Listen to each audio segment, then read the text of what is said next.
How's it going, everyone? Okay. Trying to get my chat set up. Apparently it's not wanting to work today.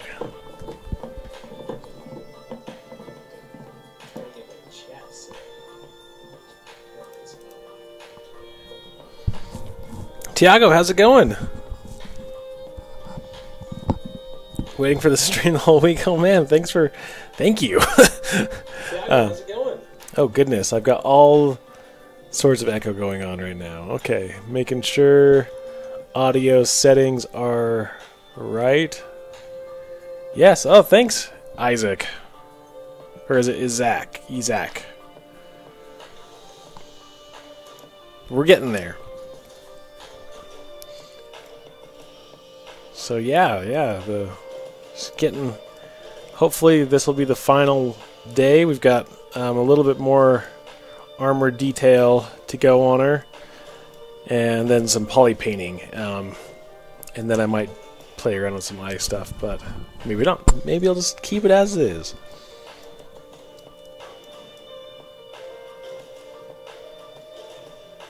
Just looking at the face. I haven't seen this since last week. I apologize. So, Angry Monday. Hello.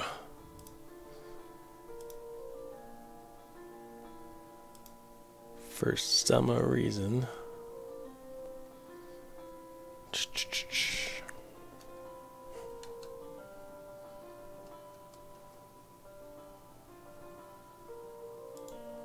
We're going to try something here. Bear with me.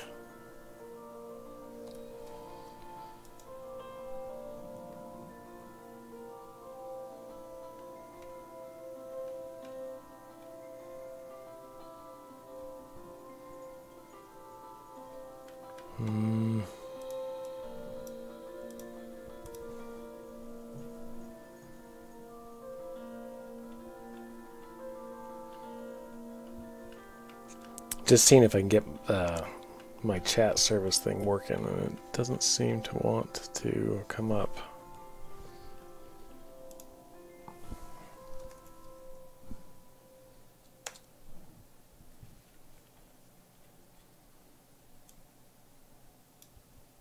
Yeah, that's not going to want to work.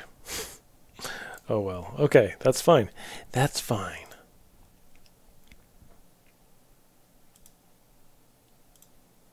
Still think we're going everywhere else. Okay, anyways. Buenas noches, Esteban. ¿Cómo estás? Estoy bien. Más o menos. Okay, so I think we just jump right into this and get into some poly painting or something.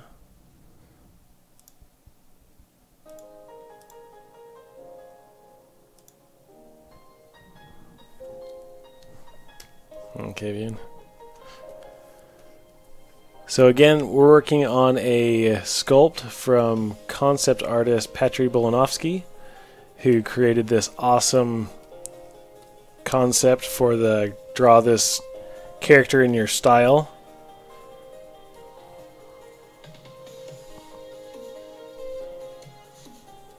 So we'll be using this as our motivation today to finish.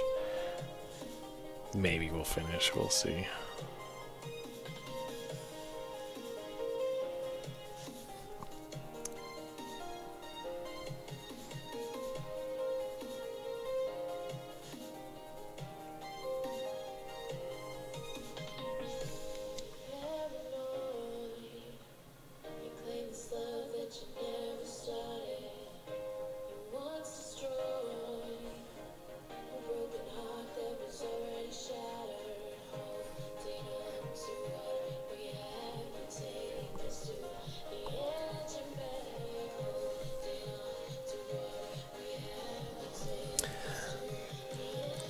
Hello! Hello! That's what we got saying going on there.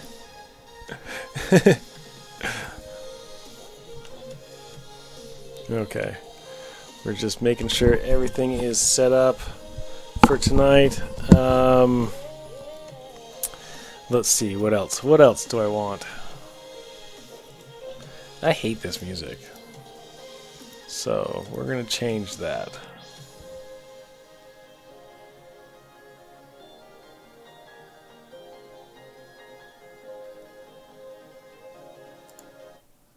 Okay. I wish I had better control over my music. I just want like smooth jazz, big band jazz. I can't get that. Why? Why can't I get it? Okay.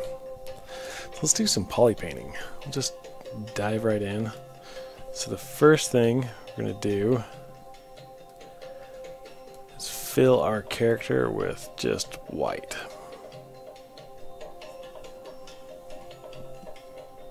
A flat material as well. Just make sure all my materials, except for the eye material right now, is flat. I mean, even the eye. There's no reason not to.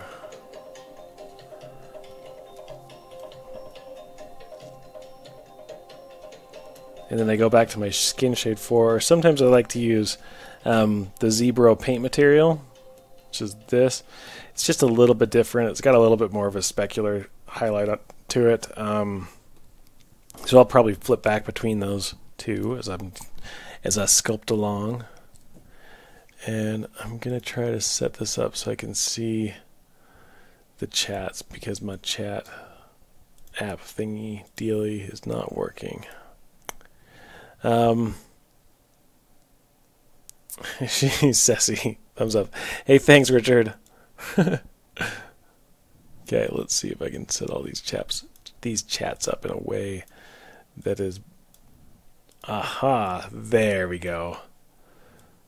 The 3x3 chat. So we're streaming on Facebook, on Instagram, and on the Twitch. So, giddy up. We're going to switch some of these around. Dun dun dun dun dun.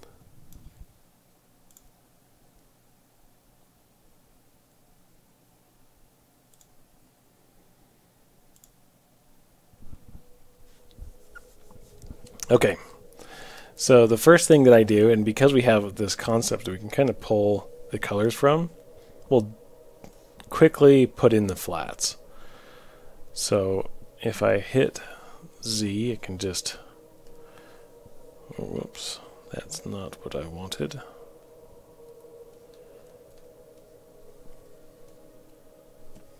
I can quickly fill in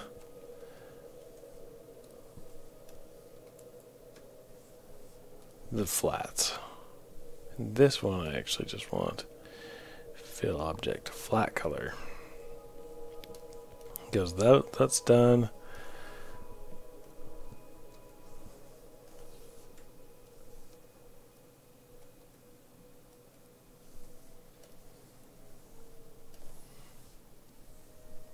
Probably get a couple colors at a time.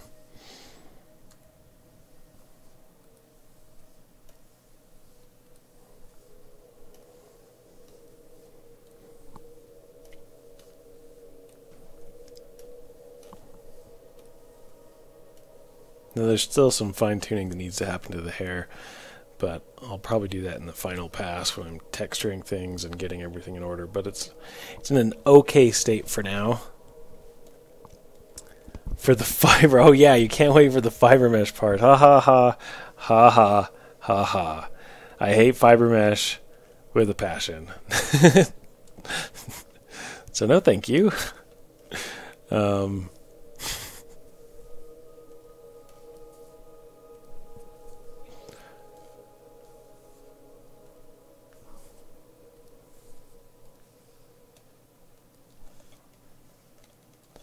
So we've got that.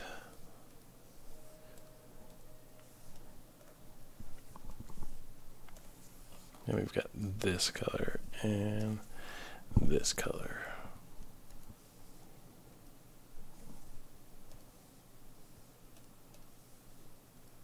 And this might change depending on how I end up wanting to texture things.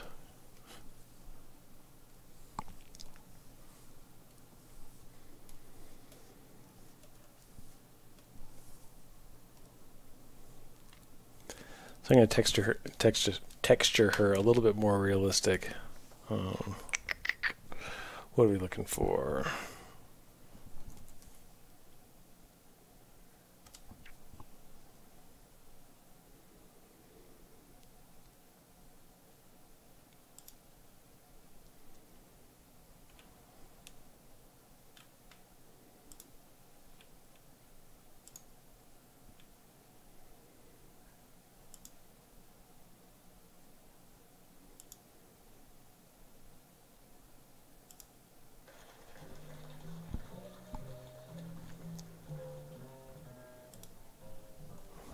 Hey, Brendan, how's it going, man? Big bearded bastard, beautiful bastard. I'm doing well. How about you? How goes the Pixelogic streaming?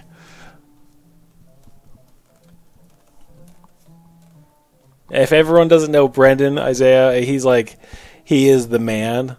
So check out his stuff. I don't know how to put in the links there, but everyone check out Brendan Isaiah Bengston. He's the coolest dude in the world too. So check him out. Check out his stuff. He's super awesome.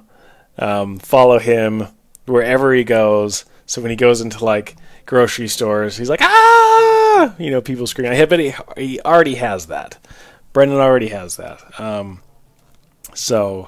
But just I think we need to do it more. Would be nice, right? Am I still doing the Pixo thing? Not right now. I'm kind of just taking a break. I'm doing a little bit of my personal streams, I guess. Mainly because I was getting a little too bombarded with trying to do everything. To teach, to do the Pixo streams, and to do my own streams. So I needed a break from things, and so unfortunately it was the Pixelogical streams that took the hit.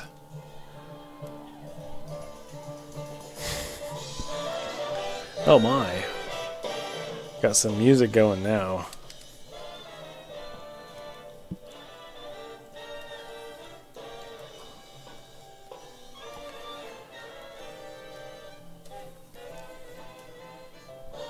So you guys are going to see my down and dirty technique to get a skin texture.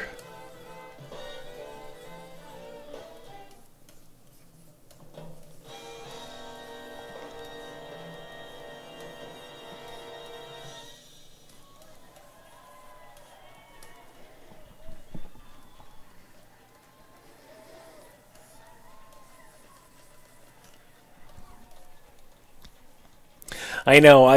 I'm still on the what is it, the Slack channel, so I still see messages from the Pixo streams every now and then. So I want to like chime in, of like, you know, make some funny comment or whatever, and then I'm like, I don't know if I should, because I'm like the guy that's just hanging around. One day I'll come back when everything kind of calms down.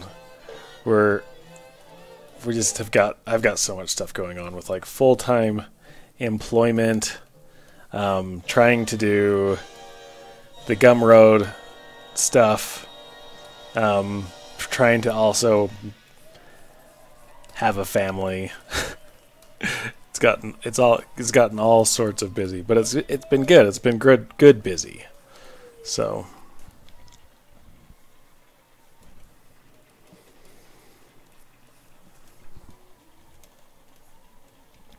yeah, only so much time. Oh, good. You're still our family. My family. I know. Are you going down to the Pixelogical Summit this year? Are you competing in it? Are you in the tournament again?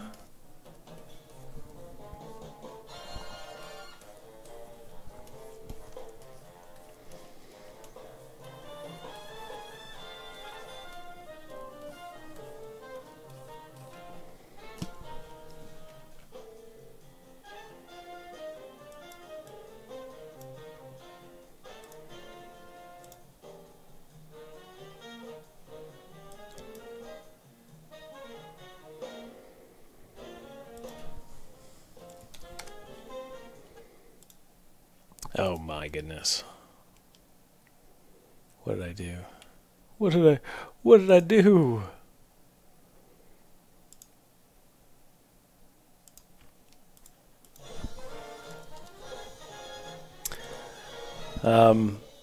You'll be there and definitely not in the sculpt off this round.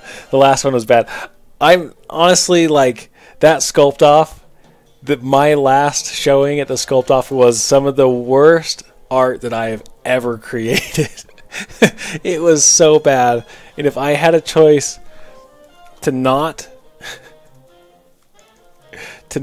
show that to anyone ever, I would, without a doubt, not show anyone that ever.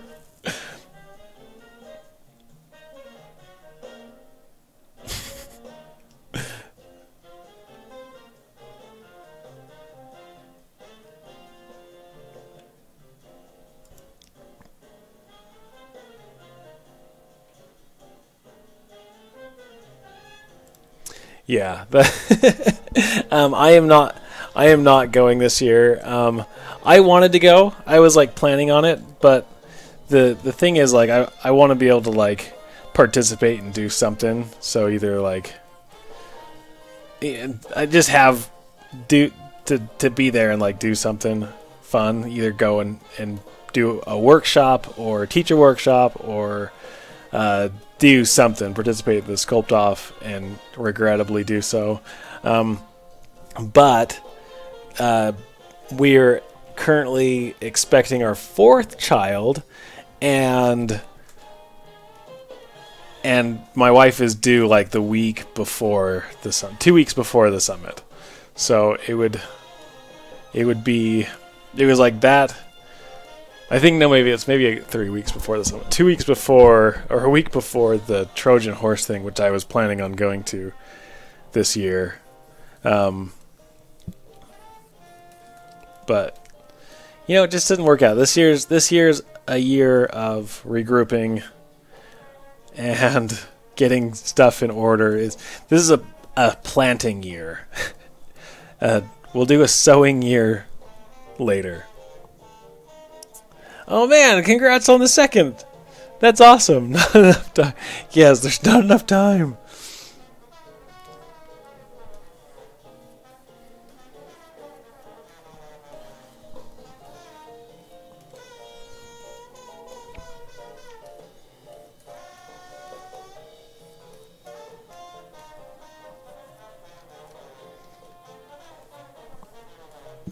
Oh, that's why my intensity is way up. I'm like, why is this coming across so blue?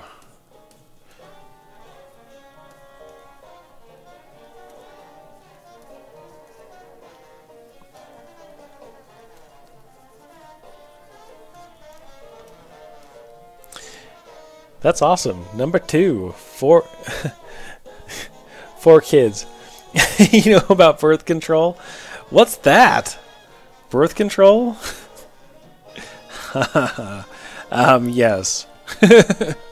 This is our last, and then we'll be making some solid birth control. I mean, is that something that you say to people online? Is that you do that? But yeah, this is our 4th and last. We also are holding out to see if it's going to be a boy or a girl. We currently do not know any of that. Oh man, I've got to get back into the reds.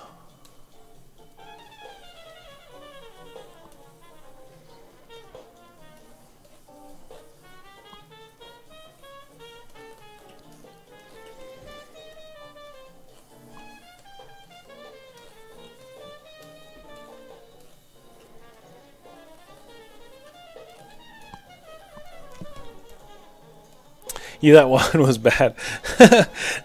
Honestly, it gets better the more that they have, because then they start playing with each other, and then they start getting like personalities with each other, and it's this weird thing. They're like, oh man, you're actually kind of cool.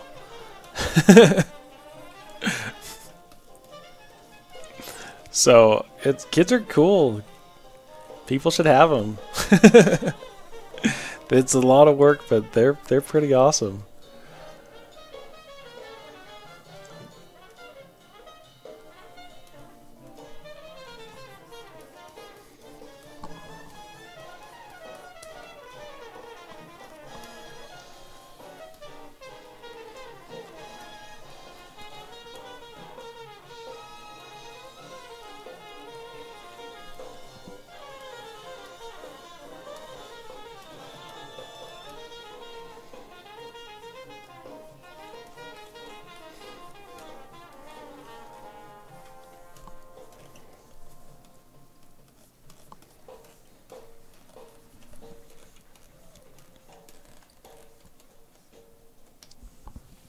Yeah, that's what you hope with. They'll start canceling each other out a little bit. Well, I wouldn't say that they start canceling each other out. That's going a little far there, Brendan. But what they do start doing is creating chaos. Kid chaos is what I like to call it. But it's always fun. It's always, in the end, it's like, oh, they're cute, at least. At least they're real cute. So do you know what you're having? Are you having a boy or a girl for your second? Dashed hopes.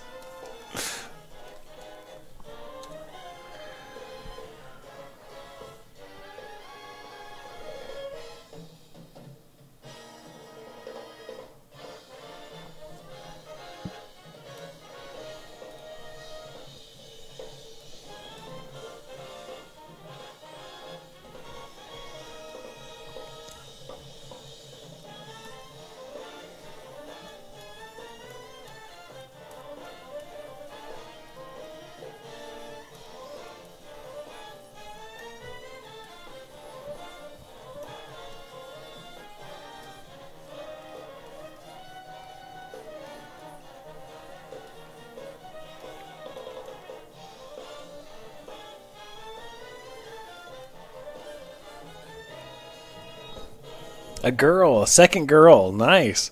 So we have 3 boys right now, and so we don't. I mean, I'm assuming with the way the logic is working that the 4th one will also be a boy, and then we'll like just have a lot of boys, which is cool. I like the boys, but I think my wife and I are both secretly hoping for a girl, just because girls are cool too.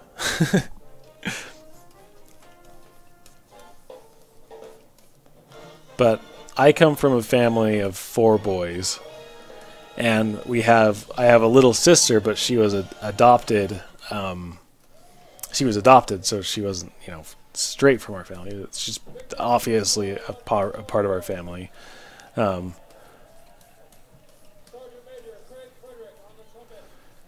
But the odds are against having a girl of natural means for us.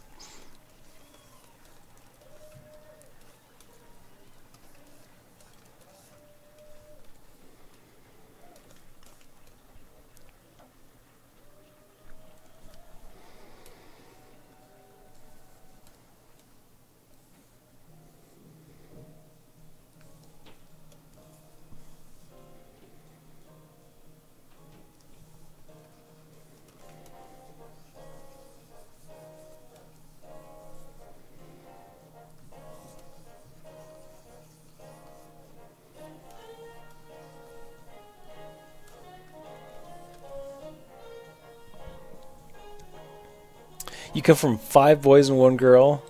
She's the toughest one. Yes, by far, my sister is the toughest one out of all of us. She's awesome. I'm a little sissy, but that's okay. Sissies are cool.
If you listen closely, you can hear my kids running around upstairs. Summer has been good to them.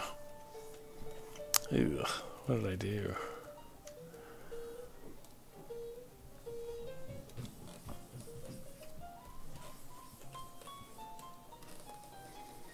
This undertone is just coming through just a little bit too much. So I'm just going through and toning it down just a little bit.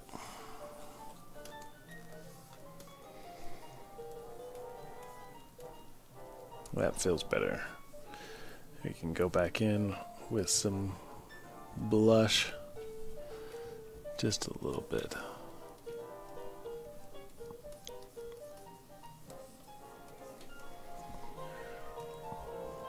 And I know we'll paint over the lips, but giving them the first pass of like the red around them will be beneficial. So we can just layer that purple on top.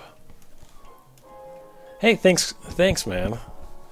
Yeah, she's been fun. She's, you know, it started off as like a speed sculpt, which turned into 3 live streams later, and you know the deal. Like, oh, this will just be a. I don't know if I've ever had like a real like thing that I'm like, oh, I'm just gonna spend one day on this, and then I don't, and I end up spending like weeks on it. That's pretty much everything I do. So, Andrea Cease, Cyprus, nice. Welcome out. Tanuki, how's it going? Timid Clover, how's it going?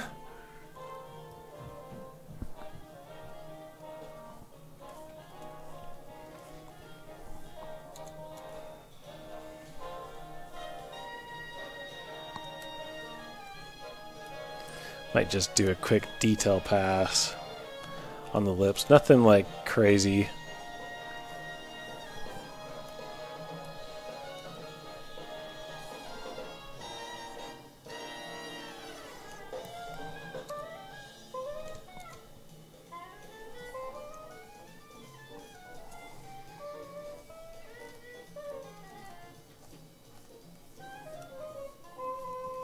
Just to give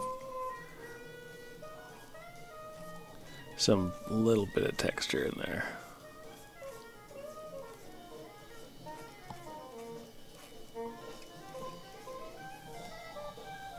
But not too much. So just a little bit of texture, just a little bit.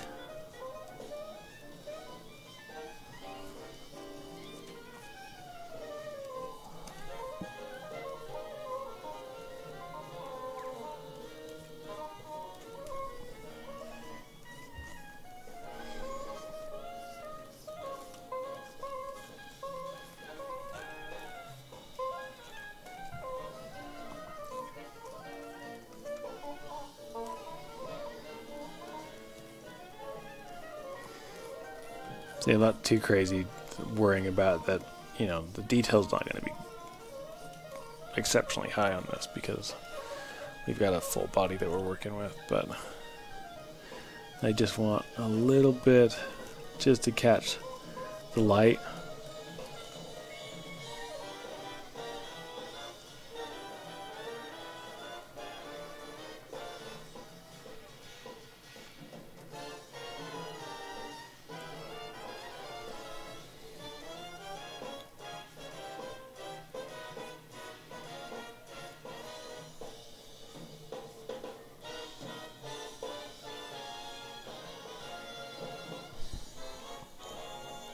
What kind of Gumroad stuff am I working on?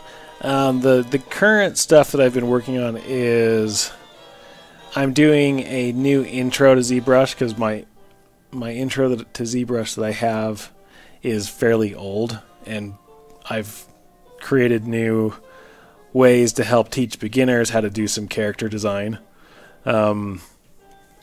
Plus, and you know, want to get into a couple other, like, I want to do a 2D Gumroad character design tutorial and just see how that goes, if people are interested in learning you know, from a 3D artist, 2D 2D character design stuff. And then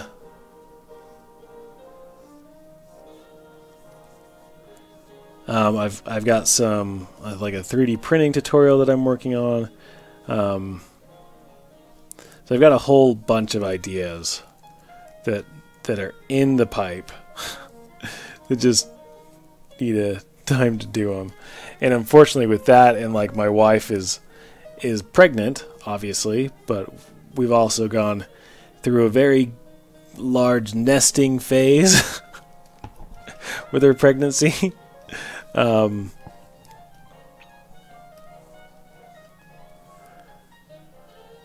So we've been doing a lot of house renovations in the meantime. Oh, someone asked a question.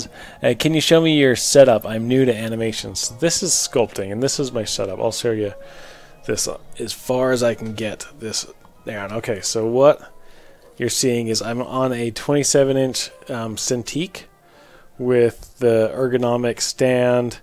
I've got a custom-built computer down there that is a AMD 1800X, the 8-core processor. Ooh, and now you're going back. Let's make sure I'm pretty for you guys. So that's the last thing we want, is not for me not to be pretty. Let's see there.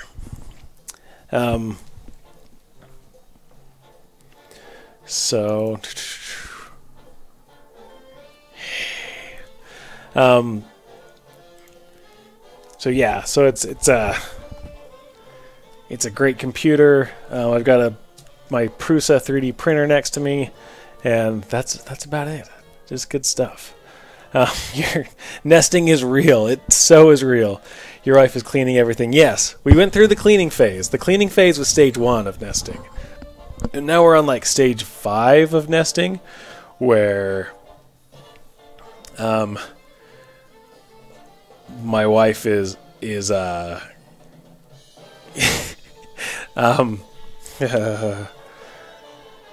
gonna do the airbrush. Hold on.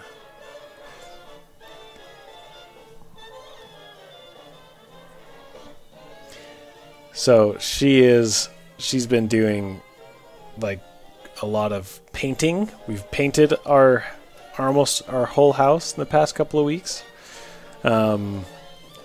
I've worked in the garage. We remodel our garage. I don't know why. I don't know of anyone who talks about remodeling their garage, but we remodeled our garage.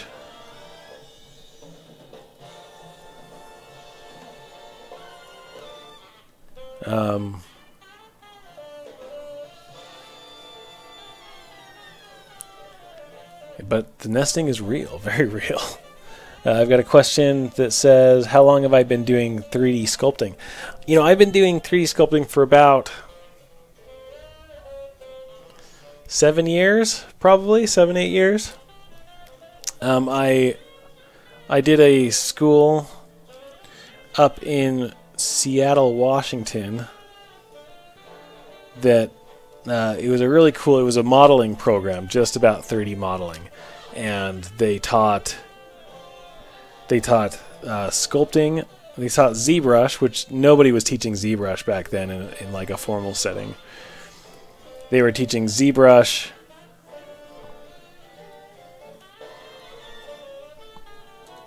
and they were teaching, there we go, and they taught ZBrush alongside,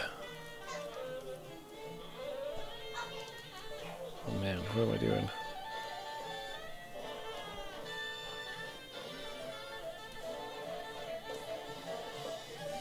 So they taught ZBrush right alongside Maya and 3D Studio Max. So we were learning like programs that were relevant, and they would bring in people from like Valve every now and then, or like Zombie Studios, which is right up the road, and they would teach some cool modeling And I might have to turn some of this stuff down. Kids are now going to sleep down there.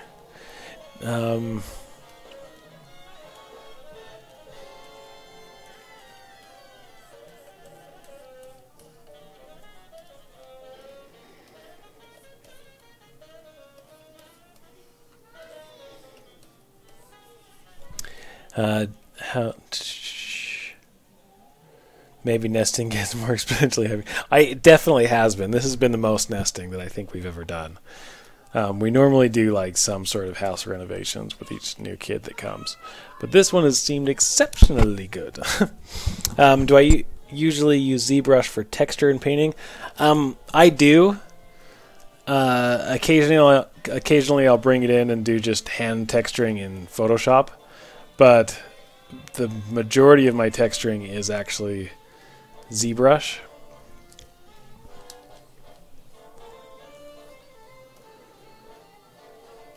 Because I've found a good workflow to get the results that I want.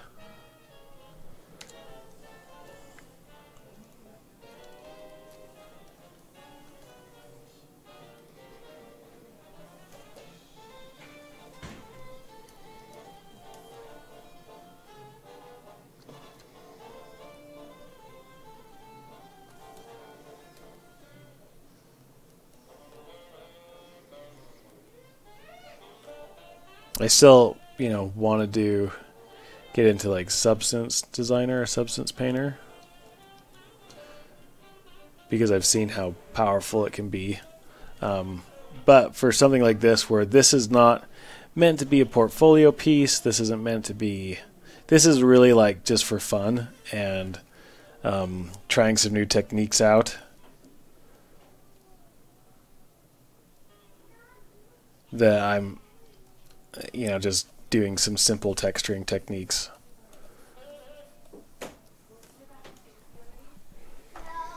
Hey, bud. How are you?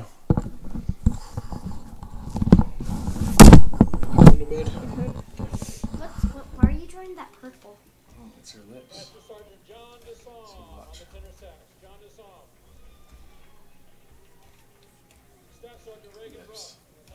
But you draw her. You already made her hair. Yeah, I did. That's what you started with. It's silly. Isn't that crazy? I want to see what you started with first again. It's super funny. Good night, Dad. Daddy. Good night, bud. Daddy. This is it's super funny what he started with. Jeez, what he started with was super funny. Okay, come on. Oda, what did you start with? I don't know what I started with. Okay, come on, guys. That silly face. Oh, just this? Yeah. That? So silly. Oh, man. Okay, good night, guys. 3. Love you. 1. And then sweet dreams. Sweet dreams. Yes, dad time. Yes, and it is a mini Matt. It's just very much mini me. Good night, I love you, Husser Dreams. Good night, I love you, Husser Dreams. We've got good kids. I like those guys.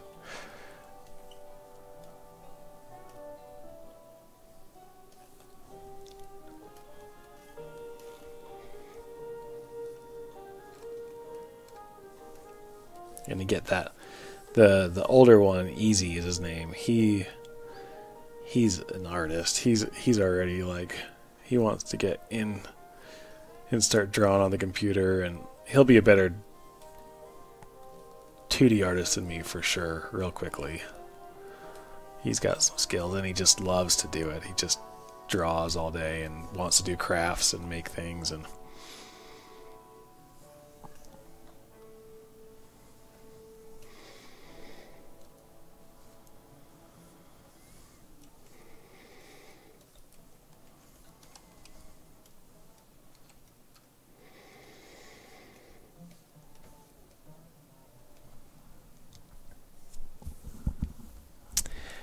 And if you don't mind me asking how long after graduation did it take to get a job in the field? I just sort of get depressed that I graduated and haven't found a job yet. Okay, so that's a great question. So with me, I got into the game rather late, like the industry. So I actually, before getting into 3D, I worked as a graphic designer at a couple different studios, and was pretty good, a pretty good graphic designer, and was really happy doing that. And by the age of like 26 was when I really just wanted to get into ZBrush. Or well, not ZBrush. I mean, I didn't even know ZBrush existed. I wanted to get into 3D modeling. I knew that that's what I always wanted to do, and going to the standard university where they tell you that you're not going to really be touching 3D for the first year and a half. It was really depressing. So I'm like, well, screw this. I'll go learn graphic design on my own, and that's what happened. So I went and I learned graphic design and got good at it, and then I went to school it was a 9-month program, but it was 9 to 5, Monday through Friday, and all they taught you was 3D modeling, for 9 months, and they crammed it down your throat, and they got you portfolio ready, so when you graduated that you could start applying for jobs right away. So when I graduated, I actually had a decent portfolio for someone who was just finishing any type of school, because the whole school was just to have 3 to 4 awesome pieces for your portfolio. And that was like the whole goal was that, right? So one, I had that leg up on like the traditional graduation of like, we had critiques from industry professionals coming in and telling us what to do and what not to do with our portfolio, and would guide us. So I graduated, and then I had a couple job offers in Seattle. I think one was at Microsoft and one was at Amazon. And because I had left my wife and my home to go to school, I decided, first, before dedicating myself out here, I'm going to try to find a job in Salt Lake. So I went back home to Salt Lake, which was terrifying because there's not a lot of game or movie companies in Salt Lake, believe it or not. So as I trail off because I'm working.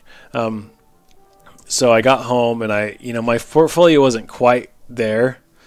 It wasn't quite ready to send out, and like the worst thing you can do is start sending out your portfolio before it's ready.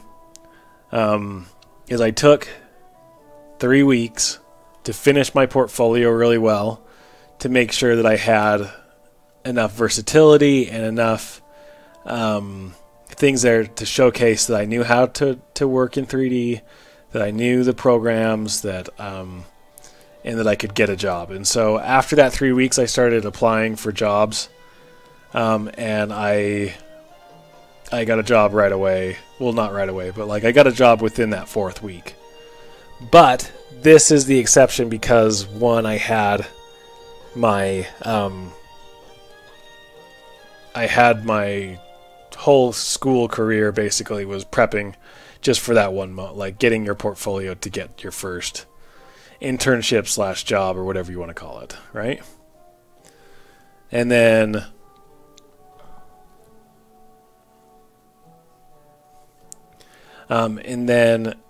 the whole other part was I needed to get a job right away, or I wasn't going to survive, because I left, as I said, I was a graphic designer, and I left my full-time job to go to Seattle to to follow this dream, and my wife was awesome and you know, believed in me and supported me, but she was the only support of our house, and we just bought a house, and it was kind of scary because like I had no income in Seattle at all.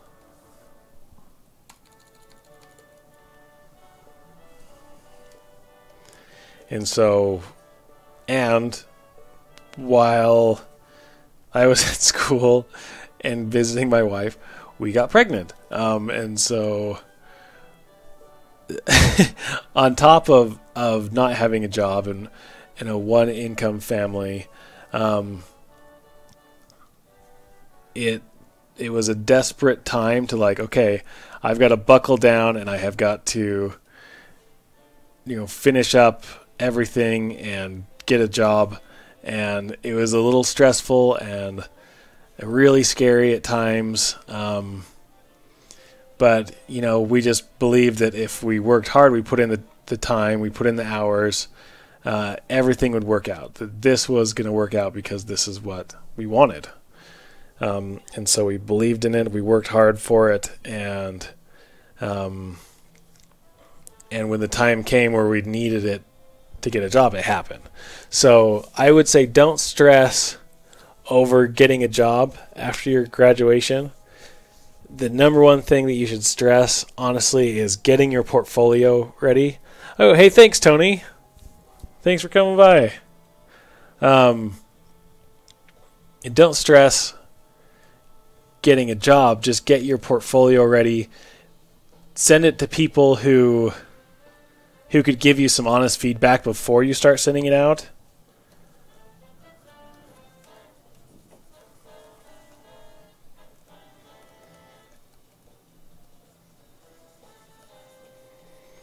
And so you can know, like, okay, because the worst thing you can do is start sending your portfolio out when it's not ready.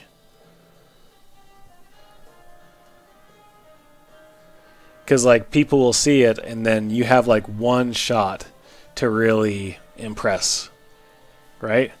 You've got one shot to say, okay, this is who I am, these are my skills, and you need to hire me because I'm awesome. But if you waste that on sending them something that's not quite polished or not quite up to that level, then you're kind of shooting yourself in the foot because you're not taking the time to make something awesome. I've got a question that says, do you have any suggestions for a person building their portfolio? Yeah. So I would say the best thing to do for building your portfolio is, one, the keys to getting a job are a strong portfolio. And to have the strong portfolio, you really only need 3 pieces that are awesome. And the biggest thing that I tell people when they show me their portfolio is to delete half of it, if not all of it. Because they have 30 images of 30 images of unfinished or not polished pieces, or stuff that they thought was funny, or anything, you know, whatever it may be.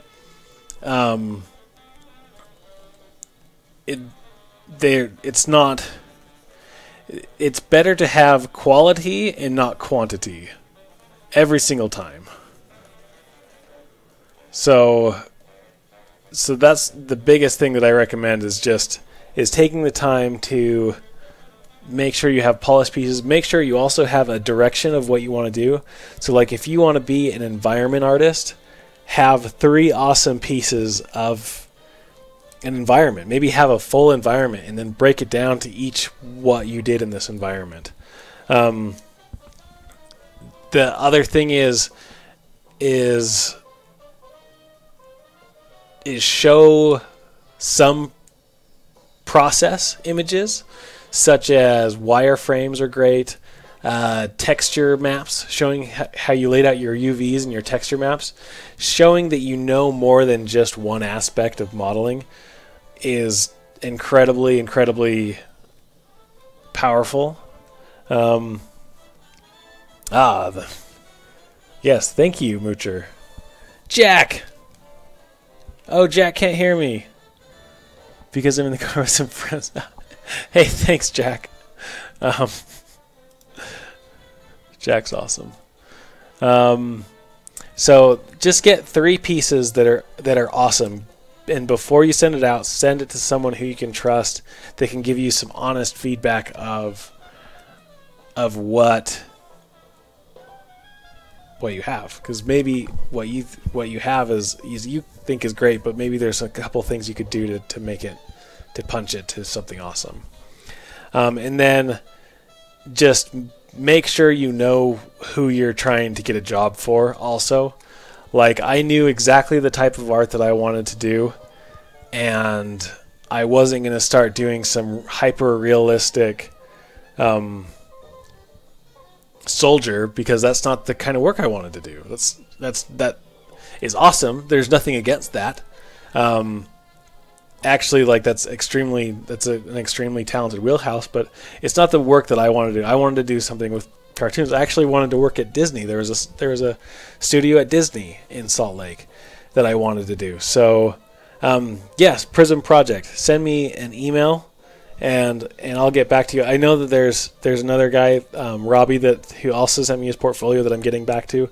I've just been gone all week since last stream. So, yeah, send it to me. Send it to my email, or send me a link via ArtStation.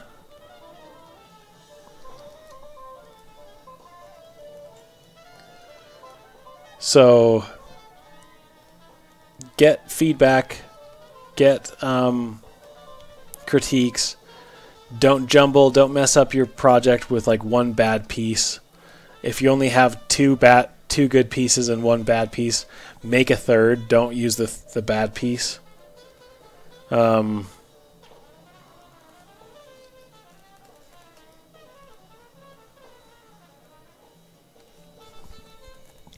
So, and then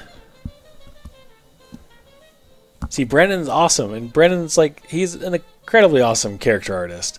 And 39 is like super surprising because he's super talented. Anyways, oh, I missed this. Maybe Matt, you inspired me when you know I turned 35 next week, and it took me longer than most of my life to decide to chase my passion. So I constantly feel like I'm already behind the game, battling people 10 years plus younger than me. Don't worry about the age. Like as Brendan said, don't worry about the age. The people in the industry, this is the greatest thing, is that they don't care about where you went to school if you have an awesome portfolio, and 2, they don't care your age if you have an awesome portfolio. Because I felt like I was getting late into the game as well. You know, I think I started applying for jobs at 27 or something, and you know, I'm applying for internships for people that are just graduating, and you just have to kind of have the confidence that it doesn't matter. If your stuff is awesome, then your portfolio will speak for yourself. Yeah, Brendan says, your portfolio is everything. Ben Smith asks, are you working on any more figurines? TBD, Ben. TBD. Hopefully there's something we can talk about, or I can talk about sometime.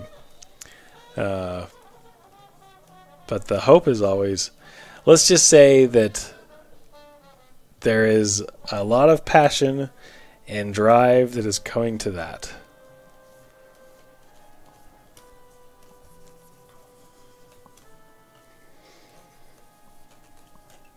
So she may look kind of funny colored in, I don't know what you guys are seeing. Screens are all different.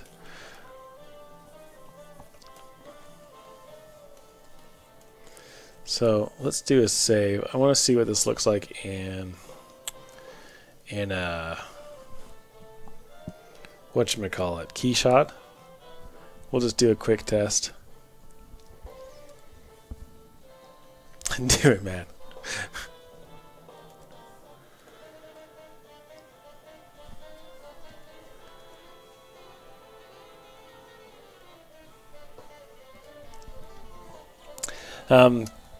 Can I apply with just the ArtStation portfolio, or maybe have your own web page? You know, I have had people, because that's one of the things I was doing at Disney before I left. And to me, honestly, it didn't really matter if it was a ArtStation or a web page.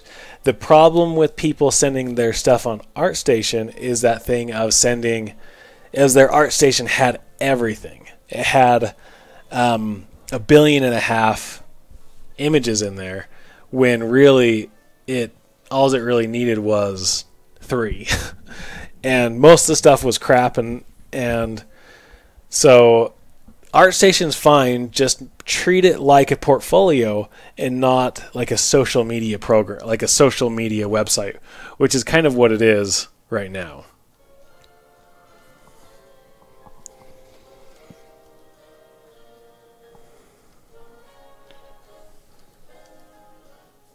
Can never remember which one to rotate.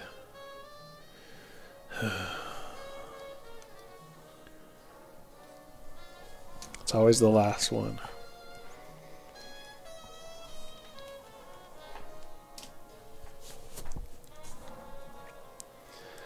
So ArtStation's fine if you treat it like a portfolio. If not, if you want to keep your ArtStation like, I mean, my portfolio currently is just my ArtStation, because I'm not looking for anything.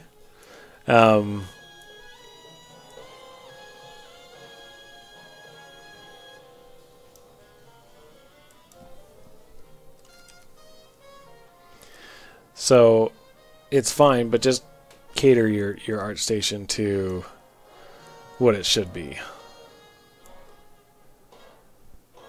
So I'm just going to quickly pop in some lighting and see, and maybe just test the skin material just to see how things are popping across.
Just testing on a couple different lights too.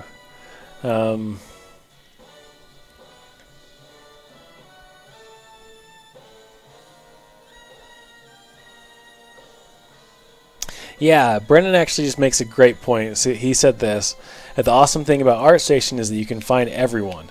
Bad thing is that if you're trying to convince someone that you are the one, having a standalone page is good because it cuts down on them easily moving on to other artists' work, which I think is exactly right. You don't want to accidentally send them away from you, right? By bombarding them with competition.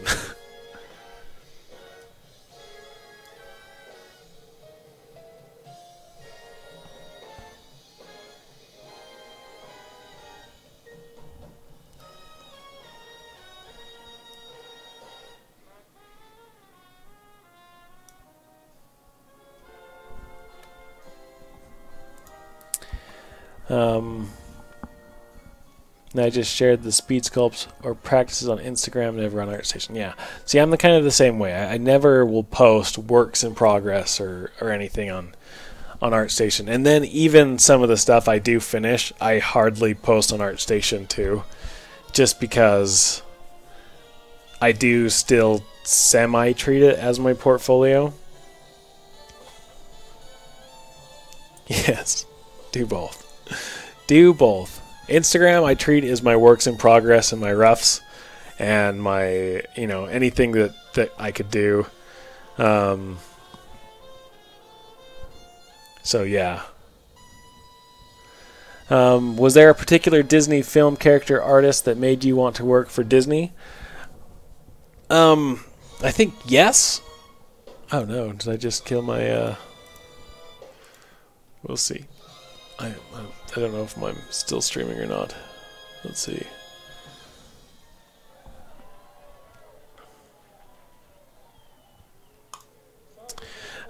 Yes, I would say that it was actually the movie The Incredibles that helped me realize that doing something in 3D was a job. Like, I could make 3D characters. I'm like, hey, I could do that. It was like this light bulb moment watching just the personality of those characters, the stylization. Just, I had never seen anything like it before, that we had taken like stylized humans. It was never done in a pleasant way before then. And so seeing that movie just really like connected with me. So that helped me want to develop, you know, to go and to learn 3D modeling, and specifically character design. And so I studied a lot on my own. I studied a lot of character design books and studied from like Milt Kahl and then as I learned 3D like sculpting, Kent Milton was a huge inspiration to me. And hold on here. So let's see.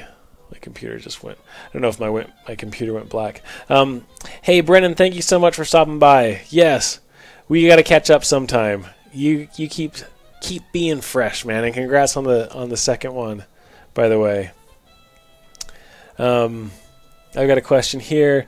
Do you think that KeyShot is worth it? I've been debating, but just can't justify when I have GoZ and V-Ray. So KeyShot is awesome, but it also isn't necessary.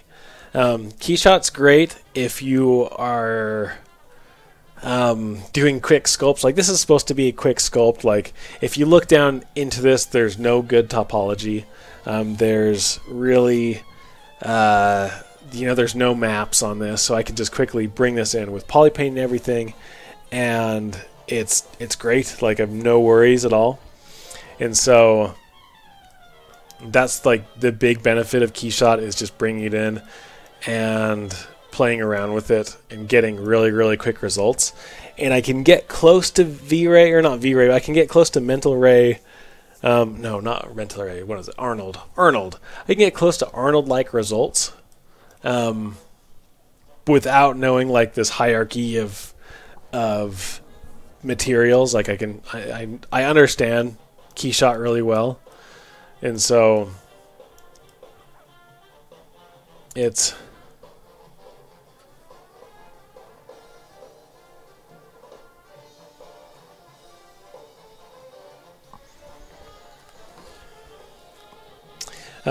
but yeah. Oh, sorry, I'm just getting a message from my wife.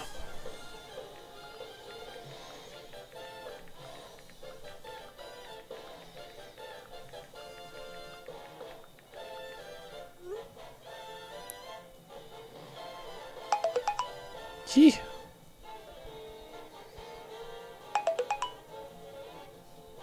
Sorry, our kids are going to bed, and the youngest is not having it tonight. So that's one reason I really like KeyShot, is simply for that.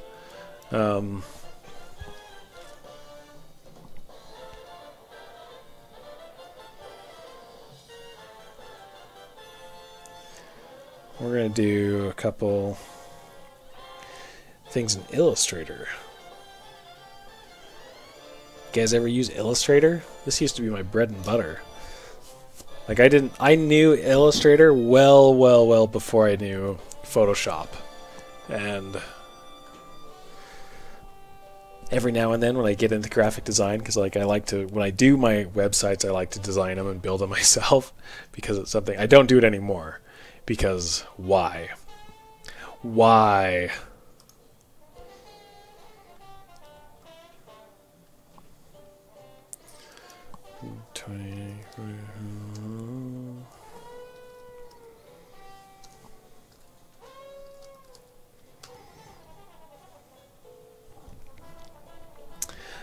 But let's just make some of these graphics real quick.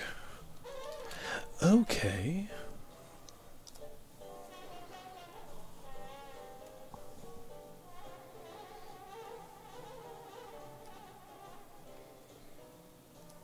How did this? I like this heart.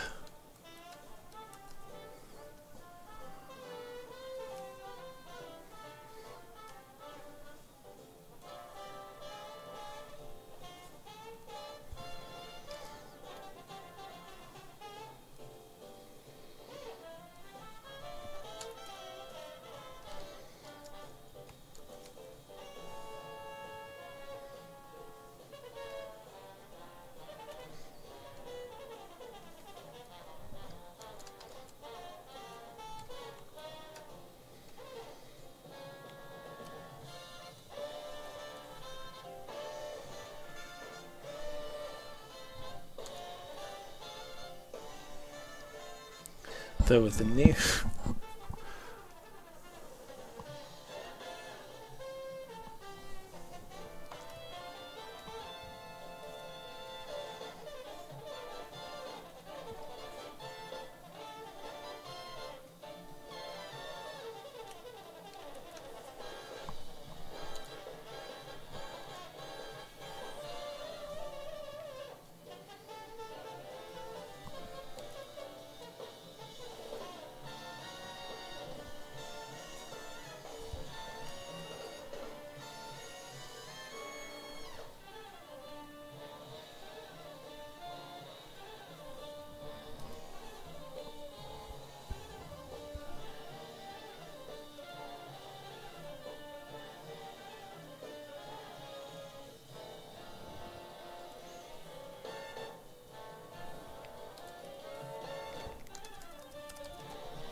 let's see.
Man, getting all confused.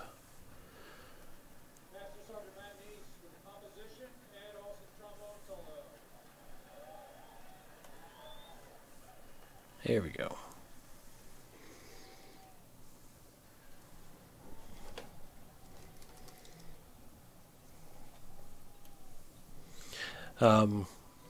This is just kind of a quick texturing thing. I know I could probably make like a repeating texture to do this and put it in like, you know, unwrap and stuff, but This will be fine.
So I might redo that. But that's okay. It's all for funs right now.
This is probably like the one time that I like layers.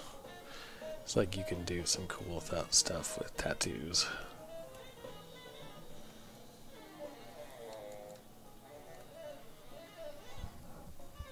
Cortez asks, how long have I been doing this?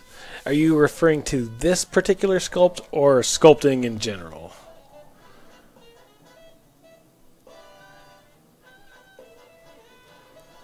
Because this sculpt I've been working on probably a few hours a week. Not very much for the past 3 weeks.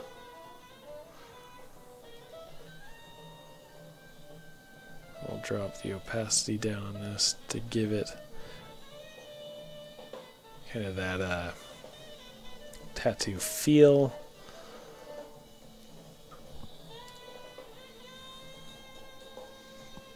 Then we'll come back in with this fun thing.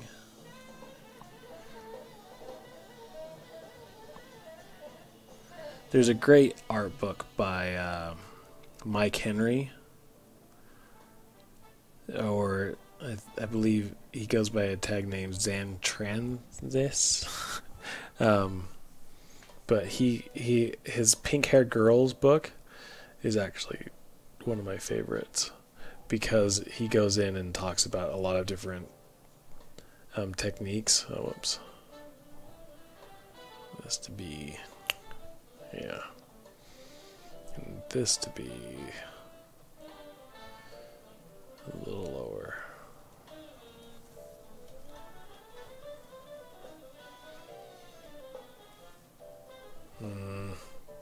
These are too big. Oops. He's got some cool techniques on how to do texturing of tattoos.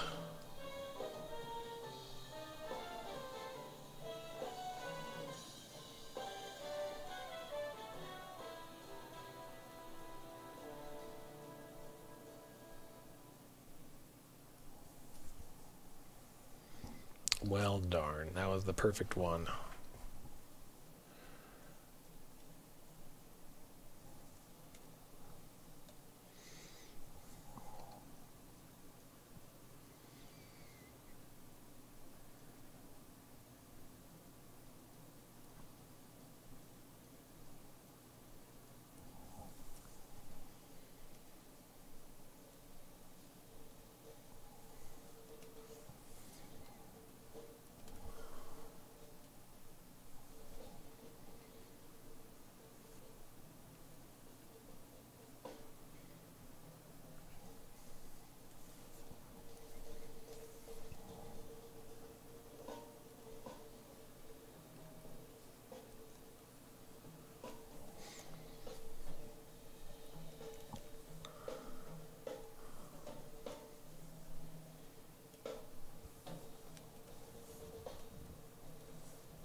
Okay. I'm going to go through and just punch some things. I'm going to kill the color. Well, I like how this turned out. So now I'm going to add another layer. This will be a detail layer. But really just want to make sure all my details are coming across. Like the nose, some things can just be sharpened.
Oh, this is awkward.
Now give some love to these eyes.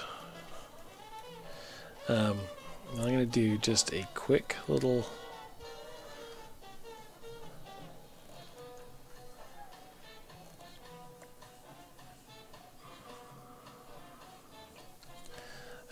love job to these.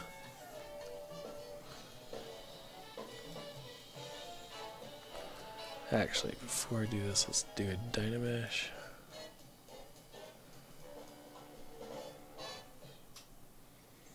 So we Dynamesh with the color on. Now we can go through and polish these out. But I like the overall form. This did not Dynamesh. Dynamesh. Dynamesh.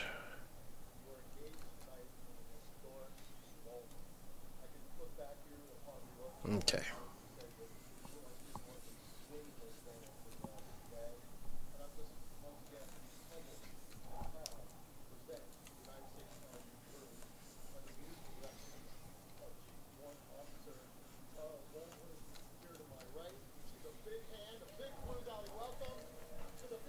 So bring these in, and I'm going to inflate them.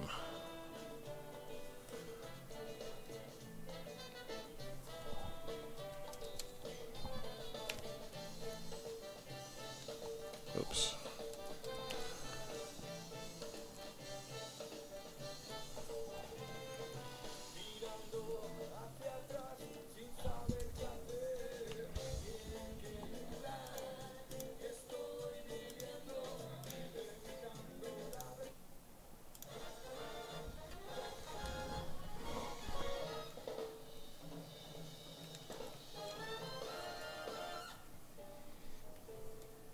So that's just going to give a little bit of depth, and then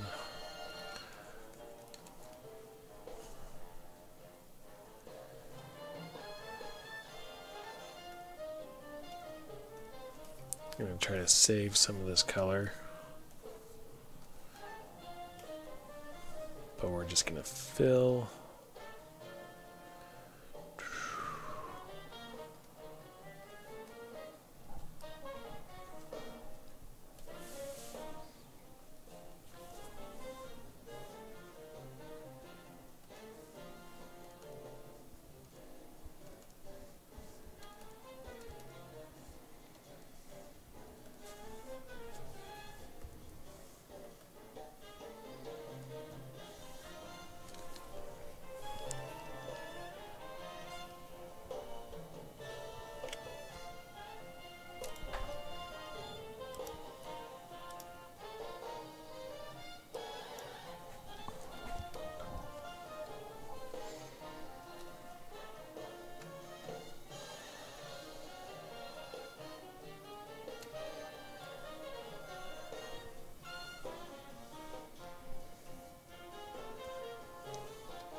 Just being kind of quiet today. I'm just kind of working. If you guys have questions, feel free to call them out and say, what up? What in the deuce? Otherwise, I'm just kind of doing stuff. Random fact. The tear tattoo is given to those who are raped in prison. Whoa. That's incredibly depressing.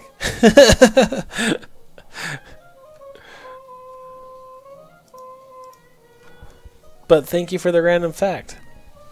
I thought it was for some that you killed someone. Was what I was told back in the day. But yet I've never been to prison. Sad fact. Right, Parasite Doll.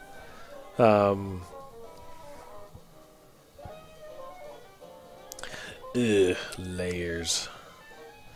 I've got to turn off my layers before I do that.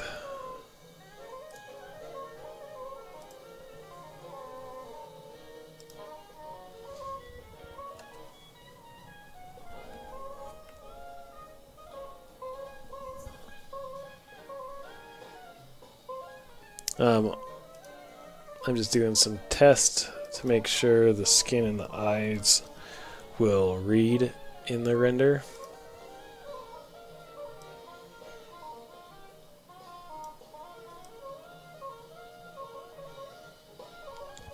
So what I do is I'm not really setting up a scene here. I'm getting a little bit, trying to find the perspective and stuff. Later I'll go through and I'll set up lights, mood, the whole 9.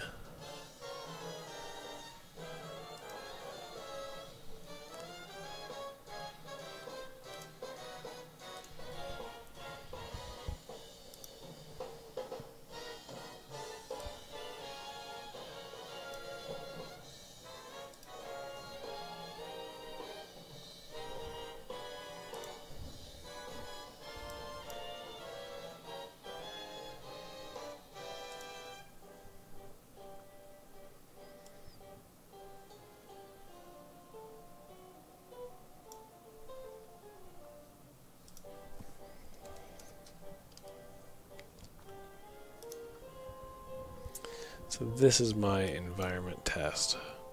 Just bring it into KeyShot. They have a lot of great HDRI lighting. Sometimes I'll switch to get caustics and refraction in there so you get to see the eyes just a little bit more.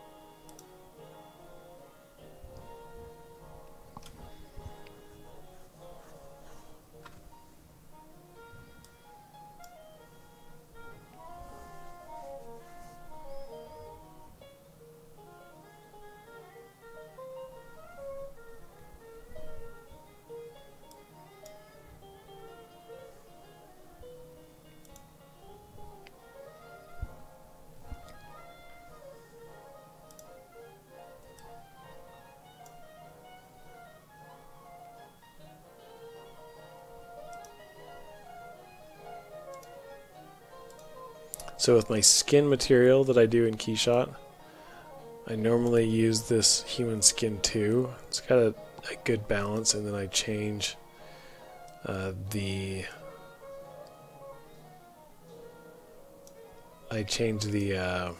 subsurface and surface color.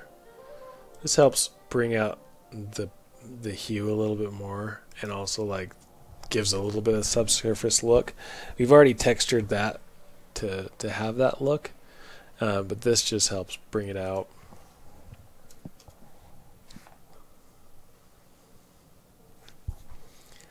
So just doing this, you can kind of see,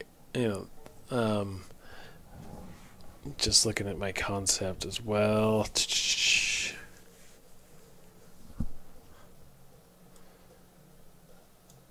There's things that I think are working really well. Finding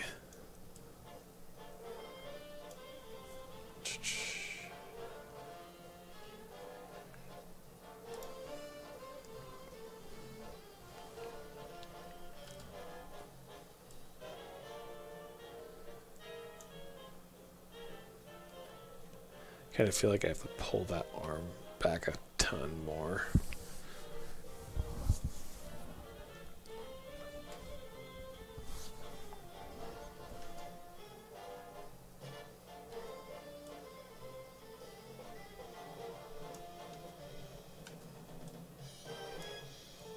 Or maybe just tilt her head. Maybe that's it.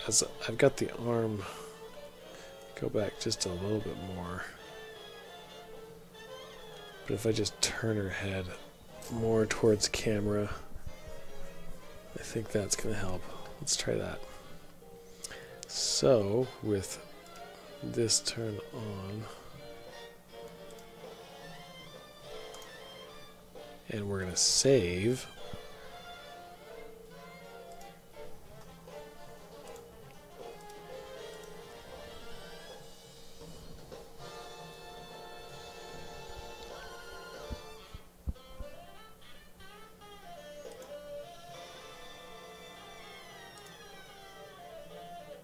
We'll take this, we'll tilt her head just a little bit more. We're going to make this pose just a little bit more extreme for her, which is going to be good, I think. I really like how those eyes are coming across. You know, I think they've got just the right amount of detail. Not bad for like a 5-minute texturing job.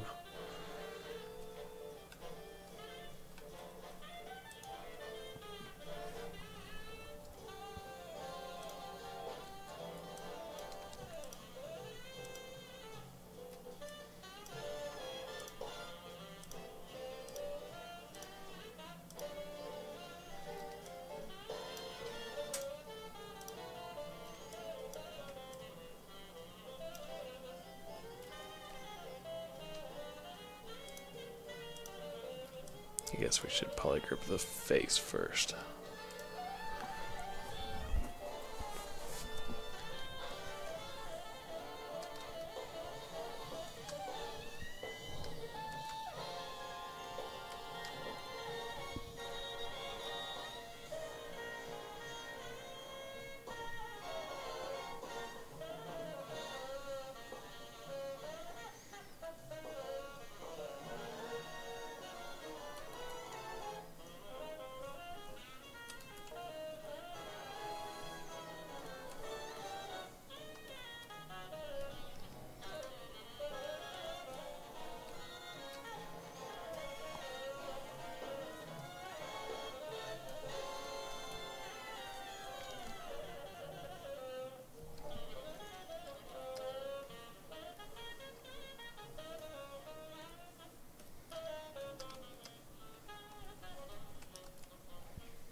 So first, to pose the neck, to tilt a little bit more. So this is the angle almost right there that we're looking at. So let's put this right in line with the spine.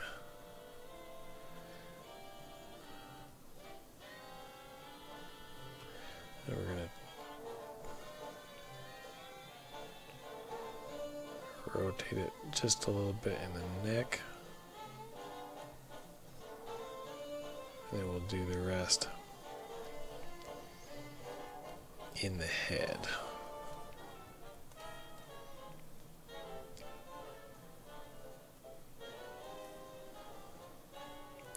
And again, I want that pivot point to be right in the neck.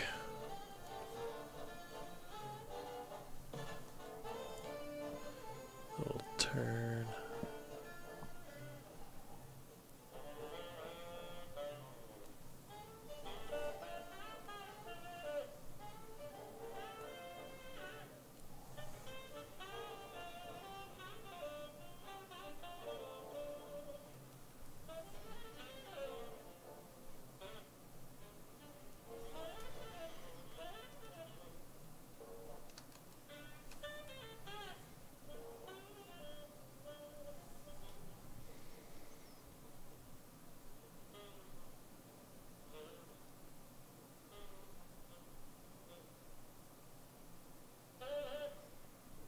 Yeah, I think that's feeling good.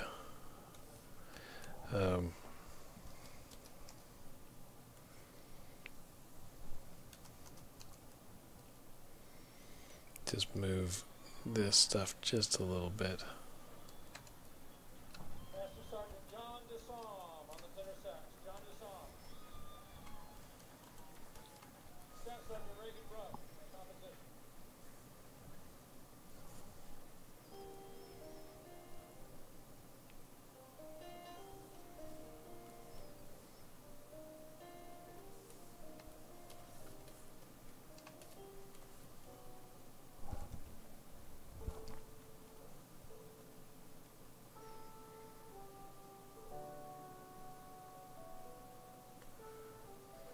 Just judging to see if that's maybe just a little bit too much.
Let's check this out.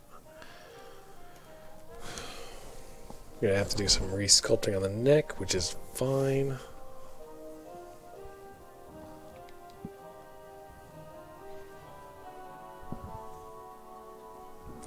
Everything is flowing with the bandana. She could be a female version of a solid snake. Yeah. Don't touch when ZBrush is thinking. Number one rule of ZBrush: don't touch.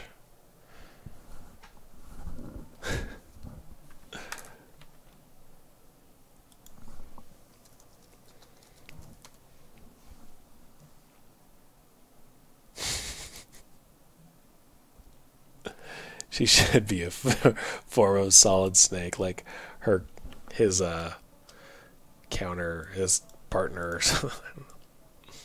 Yeah, I think that's actually the look. So we're going to keep recording. I'm going to fix this neck because it just got all janky.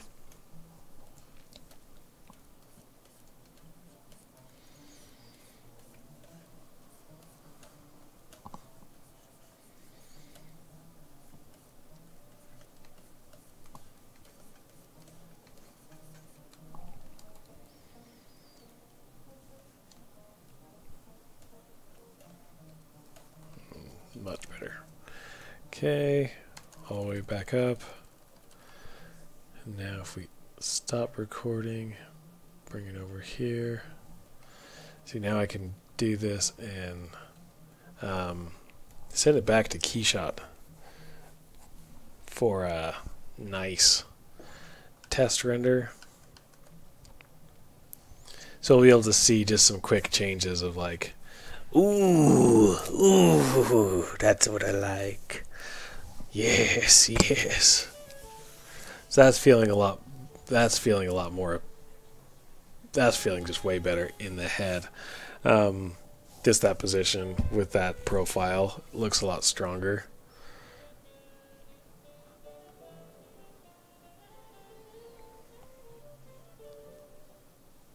And even like, I think that's just a better profile. Even if I decide to do like a turn, it's just these strong angles.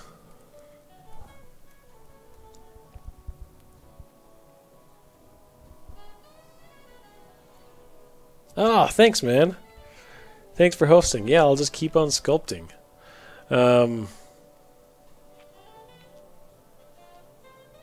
So yeah, this is just doing a KeyShot test render. Only thing that I've done is I've changed some of the materials on the eyes and the skin just to get a quick idea. In the end, what I'm going to do is I'll actually go in and put in, I'll make a map out of this with just UV master and put in speck areas for her lips, and then a little bit of highlights in her body too. So that's the plan right now. Right now I think I'm going to go ahead and I'll finish texturing her like exo suit.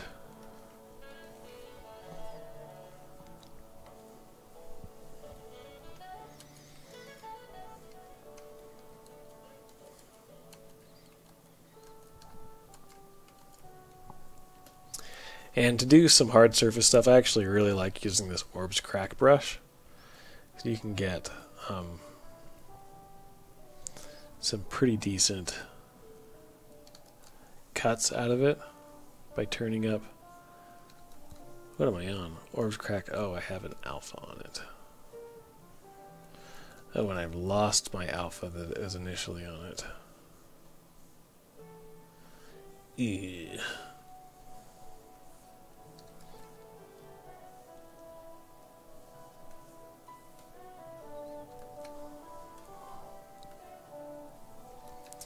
Well, I'm not going to use Orb Crack.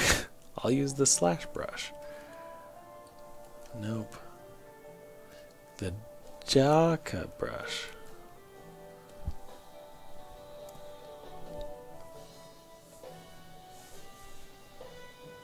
Ooh, the carve brush. The SK carve brush is great too. Hey, thanks.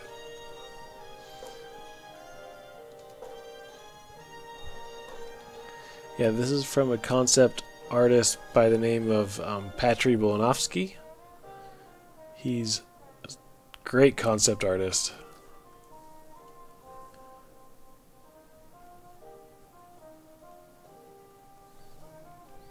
And decided to do this,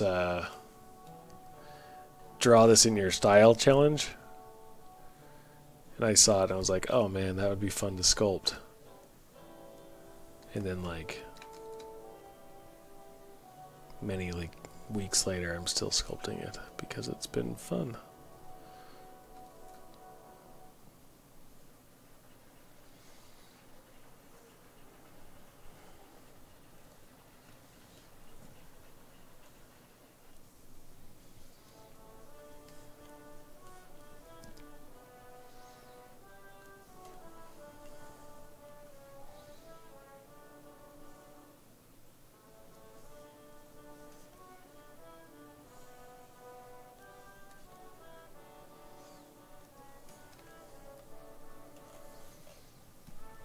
Now, this doesn't need to be great, it just needs to have some sort of detail on it. And I know there's a way to connect your strokes when you're carving in like this, but I can't really remember right now. Your mustache inspires you. Put a lot of love into this mustache, thank you. Actually, the mustache is so funny because I get so many compliments on my mustache every day. Like, and my wife makes fun of me for it. She's like, "How many did you get today?" And you know, like from leaving work yesterday to getting home, and I stopped at Home Depot, I had 4 people comment on my mustache. It's like the only interaction that I've had all day. And one person said, you should enter it in a contest. I'm like, oh, I didn't know there were mustache contests. She said, yeah, mustache contests. You should do that. I'm like, okay, where do you go to enter a mustache contest? And that's kind of how the conversation ended. You should enter a mustache contest. Okay. I'll enter a mustache contest.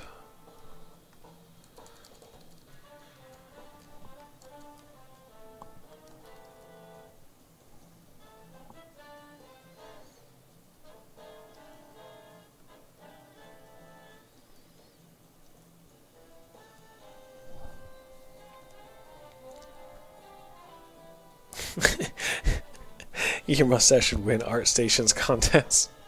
Exactly. I'll just enter my mustache in ArtStation.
Pixelogic.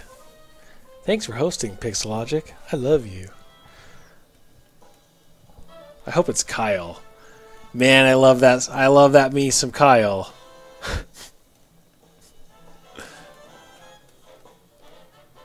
And I miss you guys. Kyle.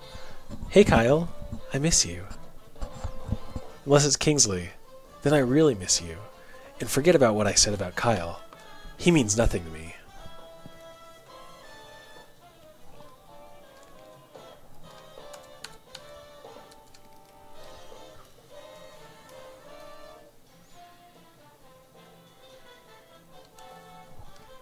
I've seen the stuff that you guys are doing for the ZBrush Summit coming up.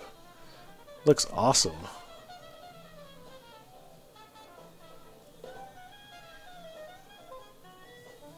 If anyone drops out of that speed sculpt, just let me know.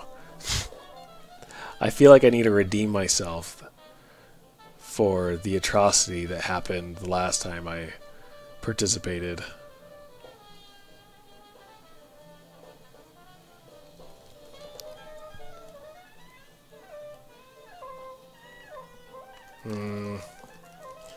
Not sold on that.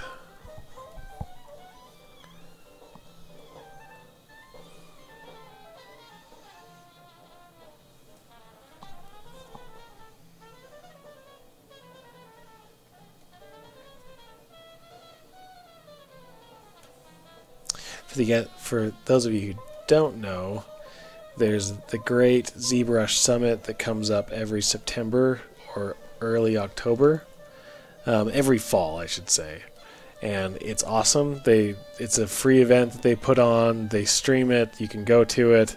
They give away a ton of stuff. You get to hang out and mingle with some of the best 3D artists in the world. You get to see Paul Gabori,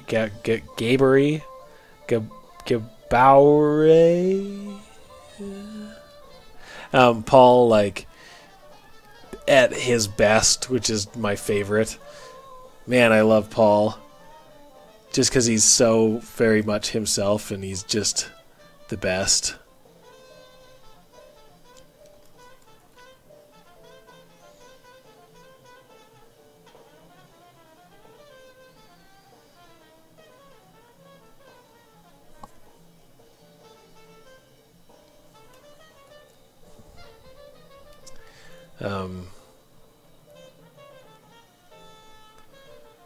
But if I can't be there, then I'm always watching online. So put that on your guys' calendars.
I'm just kind of winging some of this other design details.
Still deciding if I want to do turnarounds. Right now I'm kind of putting that this will be a one camera render, one shot render.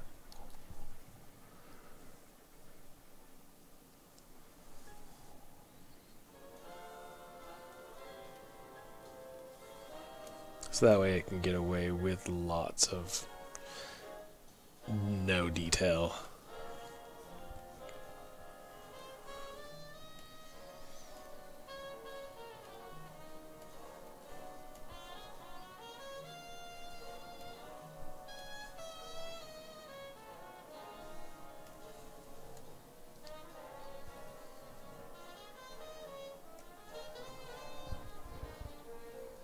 Hey, thanks, Zimmerman.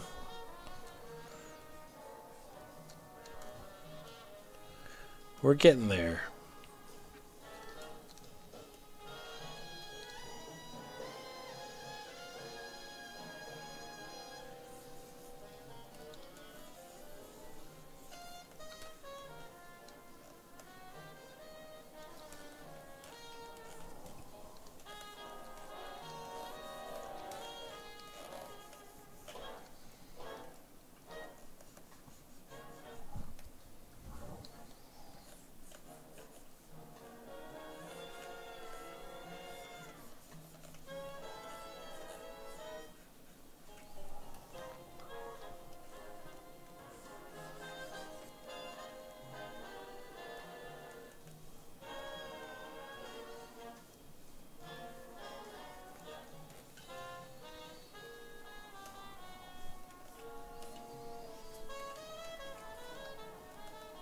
gonna do a test to see if this looks any good at all.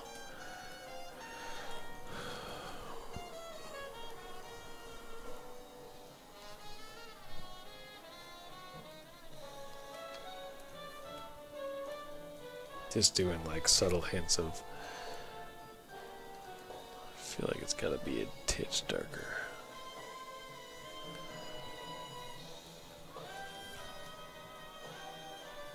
Or if that's like too much, we'll see. So we're gonna add, okay, let's just continue on the test. So because it's 3D and it's like the concept's super strong the way it is, but because 3D you kind of have to see the details to make it cool, and have to exaggerate some of these things. So one of the things that we could play around with is just simple color shades, color tones.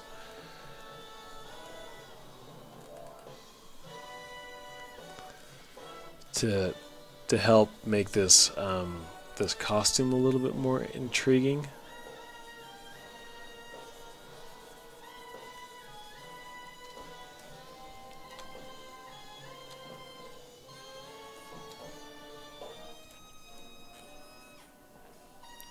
And again, I'm kind of planning this that this will only be seen from one angle, more or less.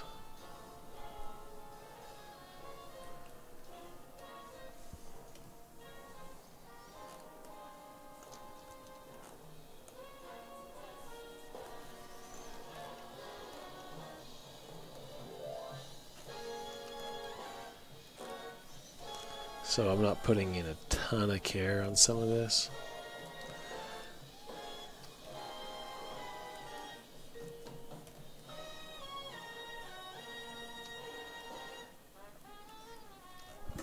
But then again, I may do a full turn, so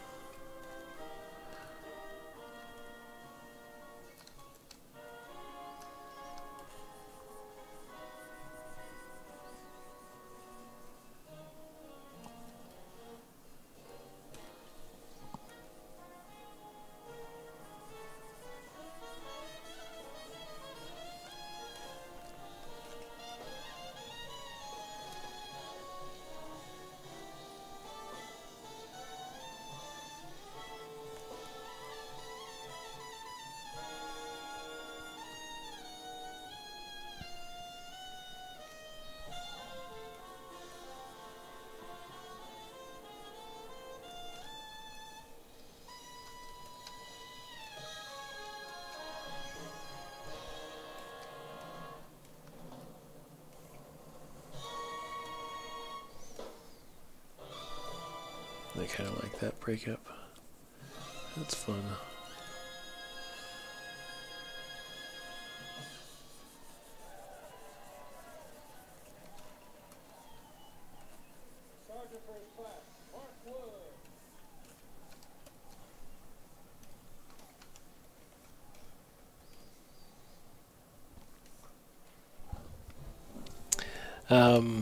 You have a link to your ZBrush interface colors. Yeah, so it is, the hair is like a masterpiece. It is far from that, Anna. Hey, thanks so much for coming by the way. Everyone should know Anna Coralina. She's an incredible artist, ZBrush artist, and streaming for ZBrush also, so check her stuff out. Sick Moo Cow. Oh, Sick Moo Cow. I like that name. Sick Moo Cow. I don't have a direct link. If you get any of my tutorials through Gumroad, I have a full, like all my user interface and brushes that I use are included into that. So I do have a link to that. It's just the Gumroad tutorial thing. So go ahead and check that out. And yeah. I've got to redo this whole belly piece, though. I was so excited, but like I Z, you know. Oh.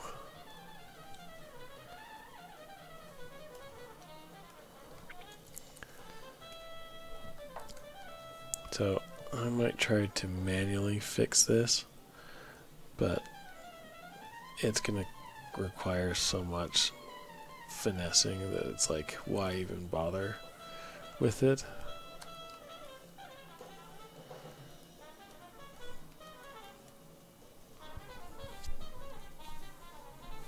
Oh yeah, no problem, Anna. Yeah, she's awesome. Please check her out.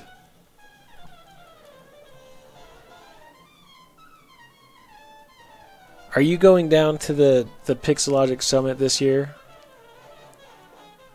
And is it Anna or is it Anna? I apologize. Just say first or second, and I'll correct myself. Yeah, that's not going to be worth trying to save. So we're going to do one of these. Delete.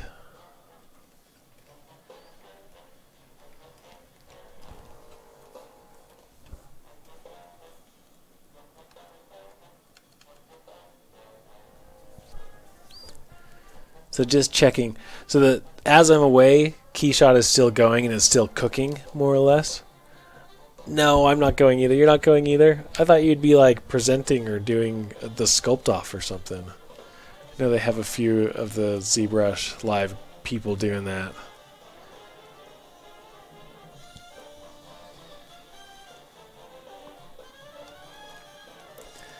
Okay, we are gonna...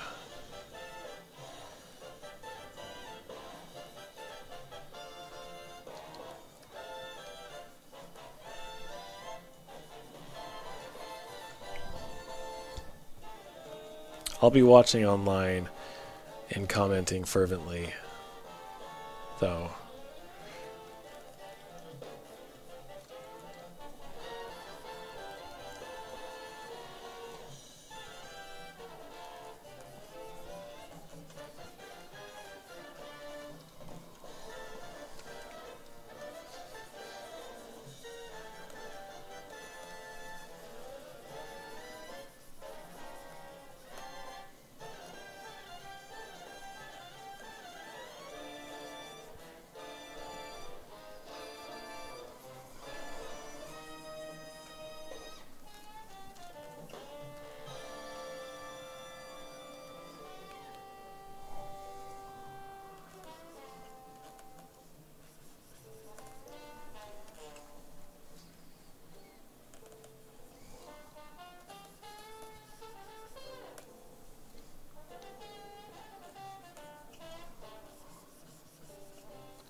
Actually, what I could do, this is a lot easier.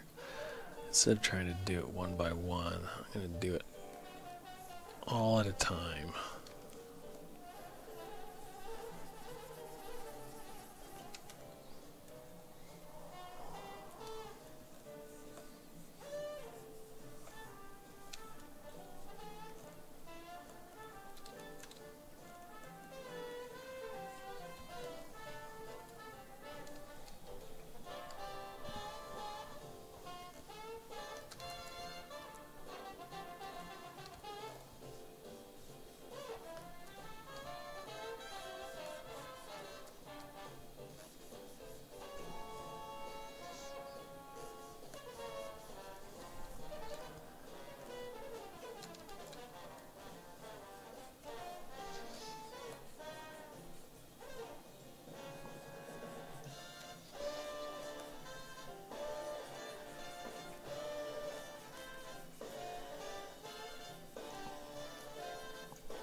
So what I'm doing is I'm masking out an area that I'm going to extract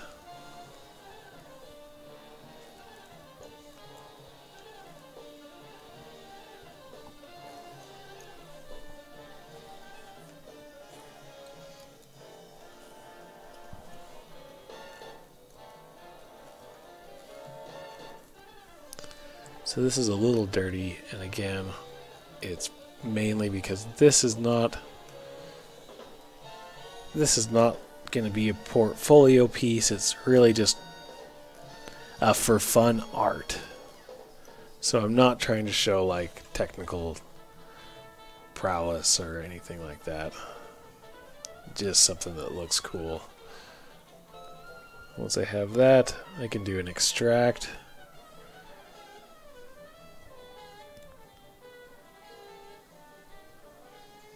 A little too thick.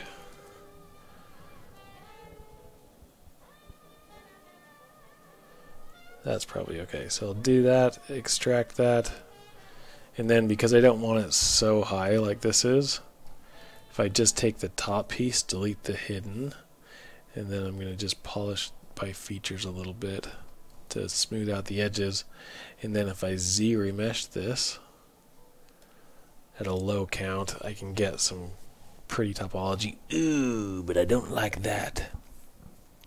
Hey, thanks, Rick Pastor.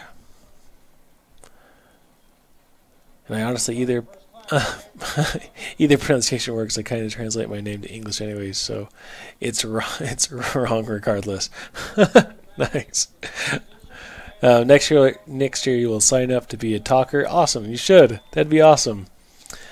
But this year you're shy and you want to stay at home. No. You should. I completely get that, actually. I'm going to delete this because I want to redo it. Delete. Okay. No.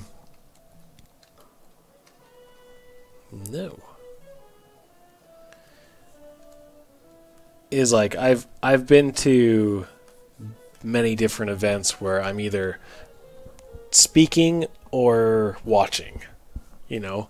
CTN for one, like I normally do a demo or something at CTN, but I've also just gone where I don't do anything and I just walk around and I absorb awesomeness, and those are so nice. They're so great.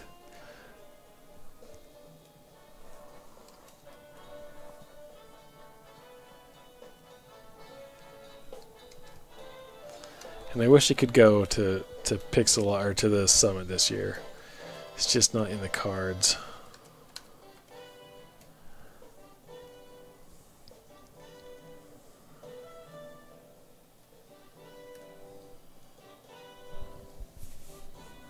Unless they need someone to teach a workshop, then I'd be happy to. So much fun.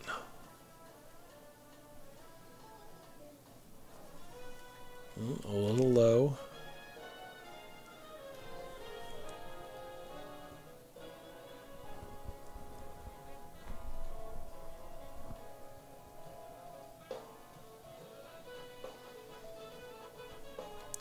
Still a wee bit low. I just want like these corners to be sharp, pretty much. This makes doing stuff with the Z modeler brush just a little bit more friendly. Aha, so that we can play around with.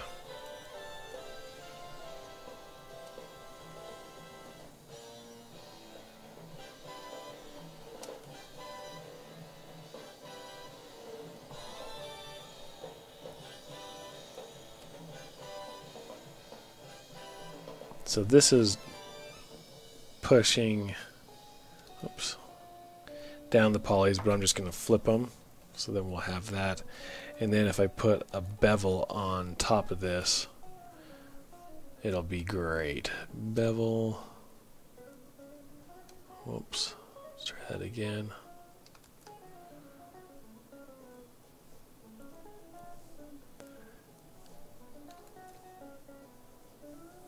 That's okay. Wonky topology. It's not gonna ruin my day.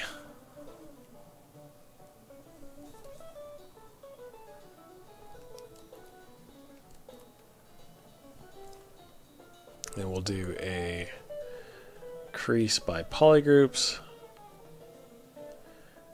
and we'll change the crease level down.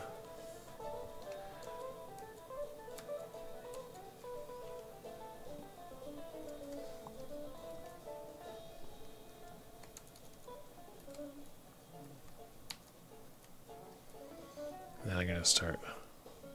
Actually, what I want to do is this.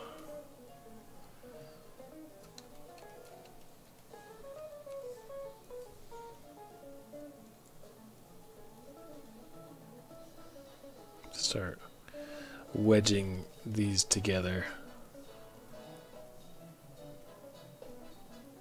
I'm using my move by topology brush so I can just kind of move the planes.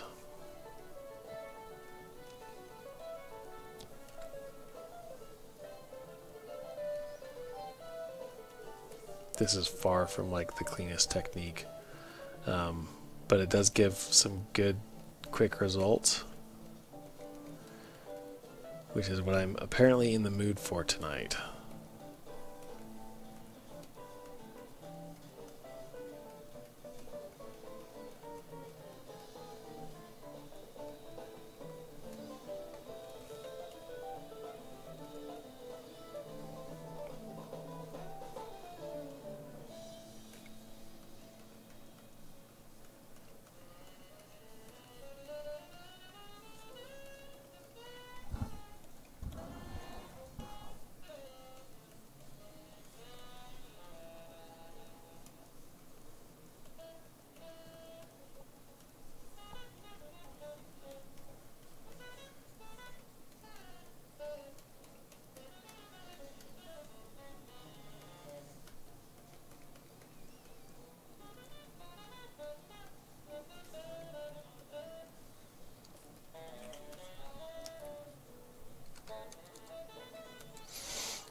And this will be enough just to get that level of detail. I mean, you're barely going to be able to see it.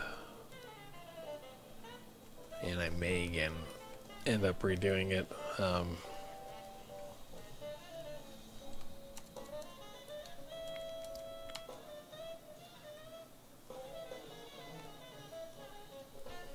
I'm going to do another test. Just to see how things are looking. This is in KeyShot.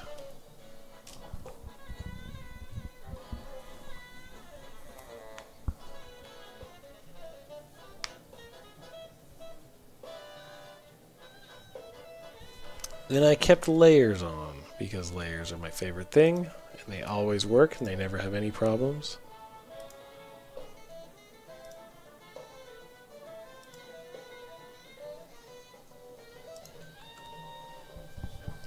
Those eyes are looking okay, though. I feel good about the eyes. Oh my goodness.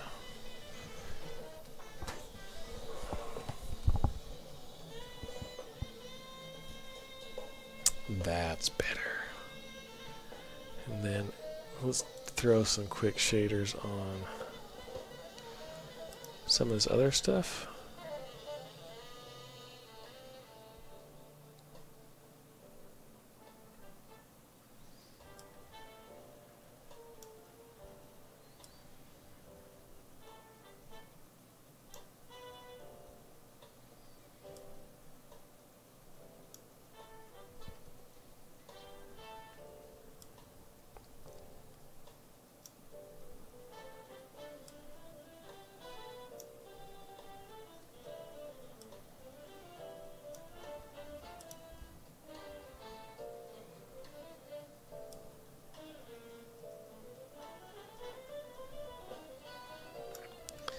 Sometimes I can get away with doing hair with like an anisotropic shader,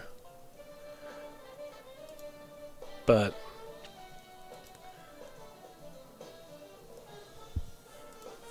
it's always kind of finicky to work right. Anyways, I don't know.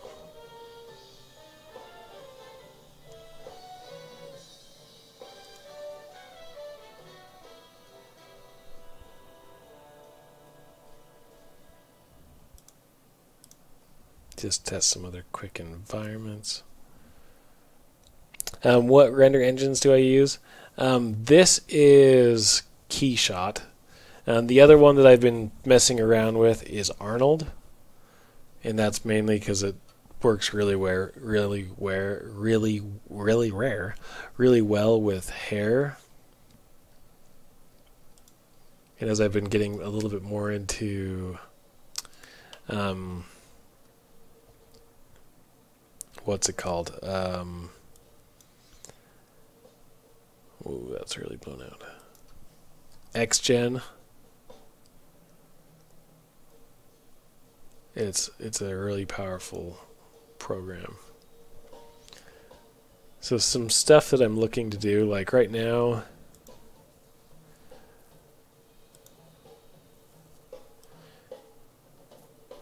is kind of establish like a base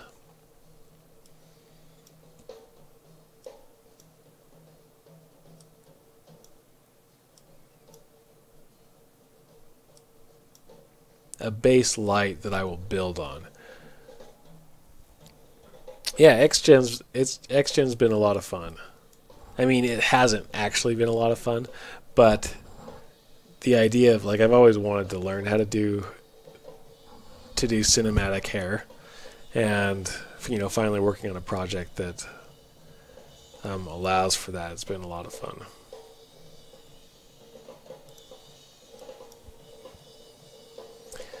So this is interesting, some of the things that I want.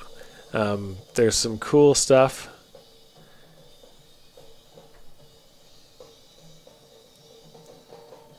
That some of these do.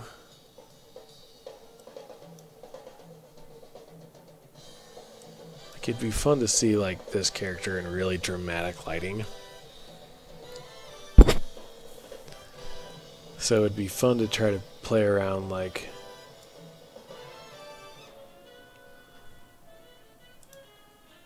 with that idea.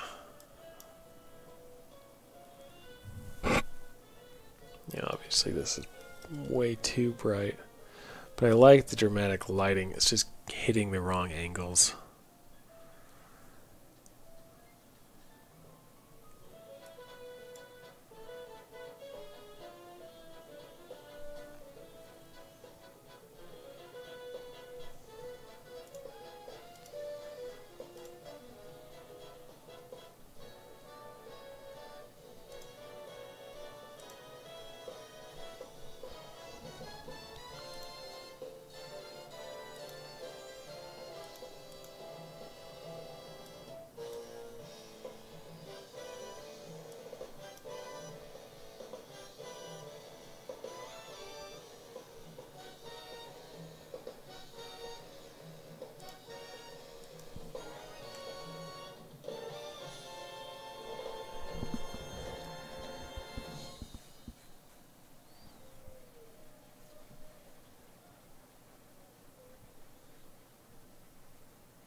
So yeah, all I use the HDRI lighting is just to have a base fill light, but I'll actually end up turning the brightness down to maybe like 0.1, 0.2, so it's just subtly there. But just play, it is cool to play around with, just simply to get like a quick idea. Doing something like this, everything is really, really blown out.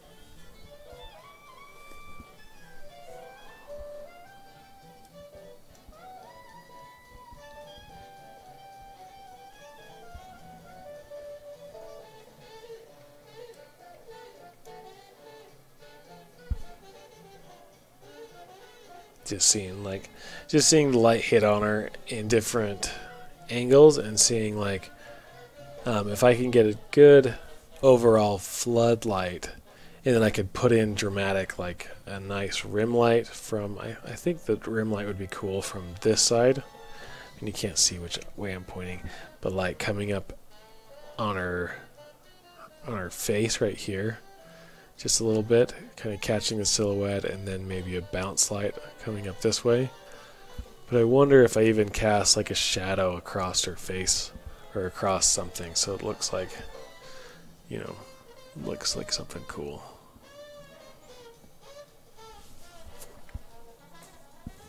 Yeah, maybe a blue light side. Yeah, so that's what I'm thinking, is maybe a nice, you know, she's more warm colors than anything else. So if we hit with a blue light for the rim, and the bounce light could maybe be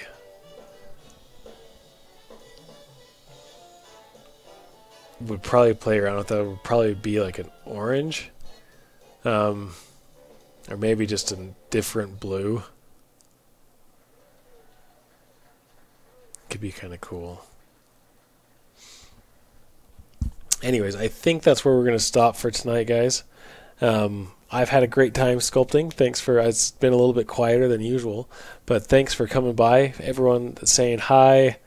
This has been a lot of fun. I'm going to try to finish this up and post it out on the forums. But thanks for the input, for the comments, and for your sweet, sweet love. I think that most of all. Okay. Thanks, guys. You guys have a good one. Good night.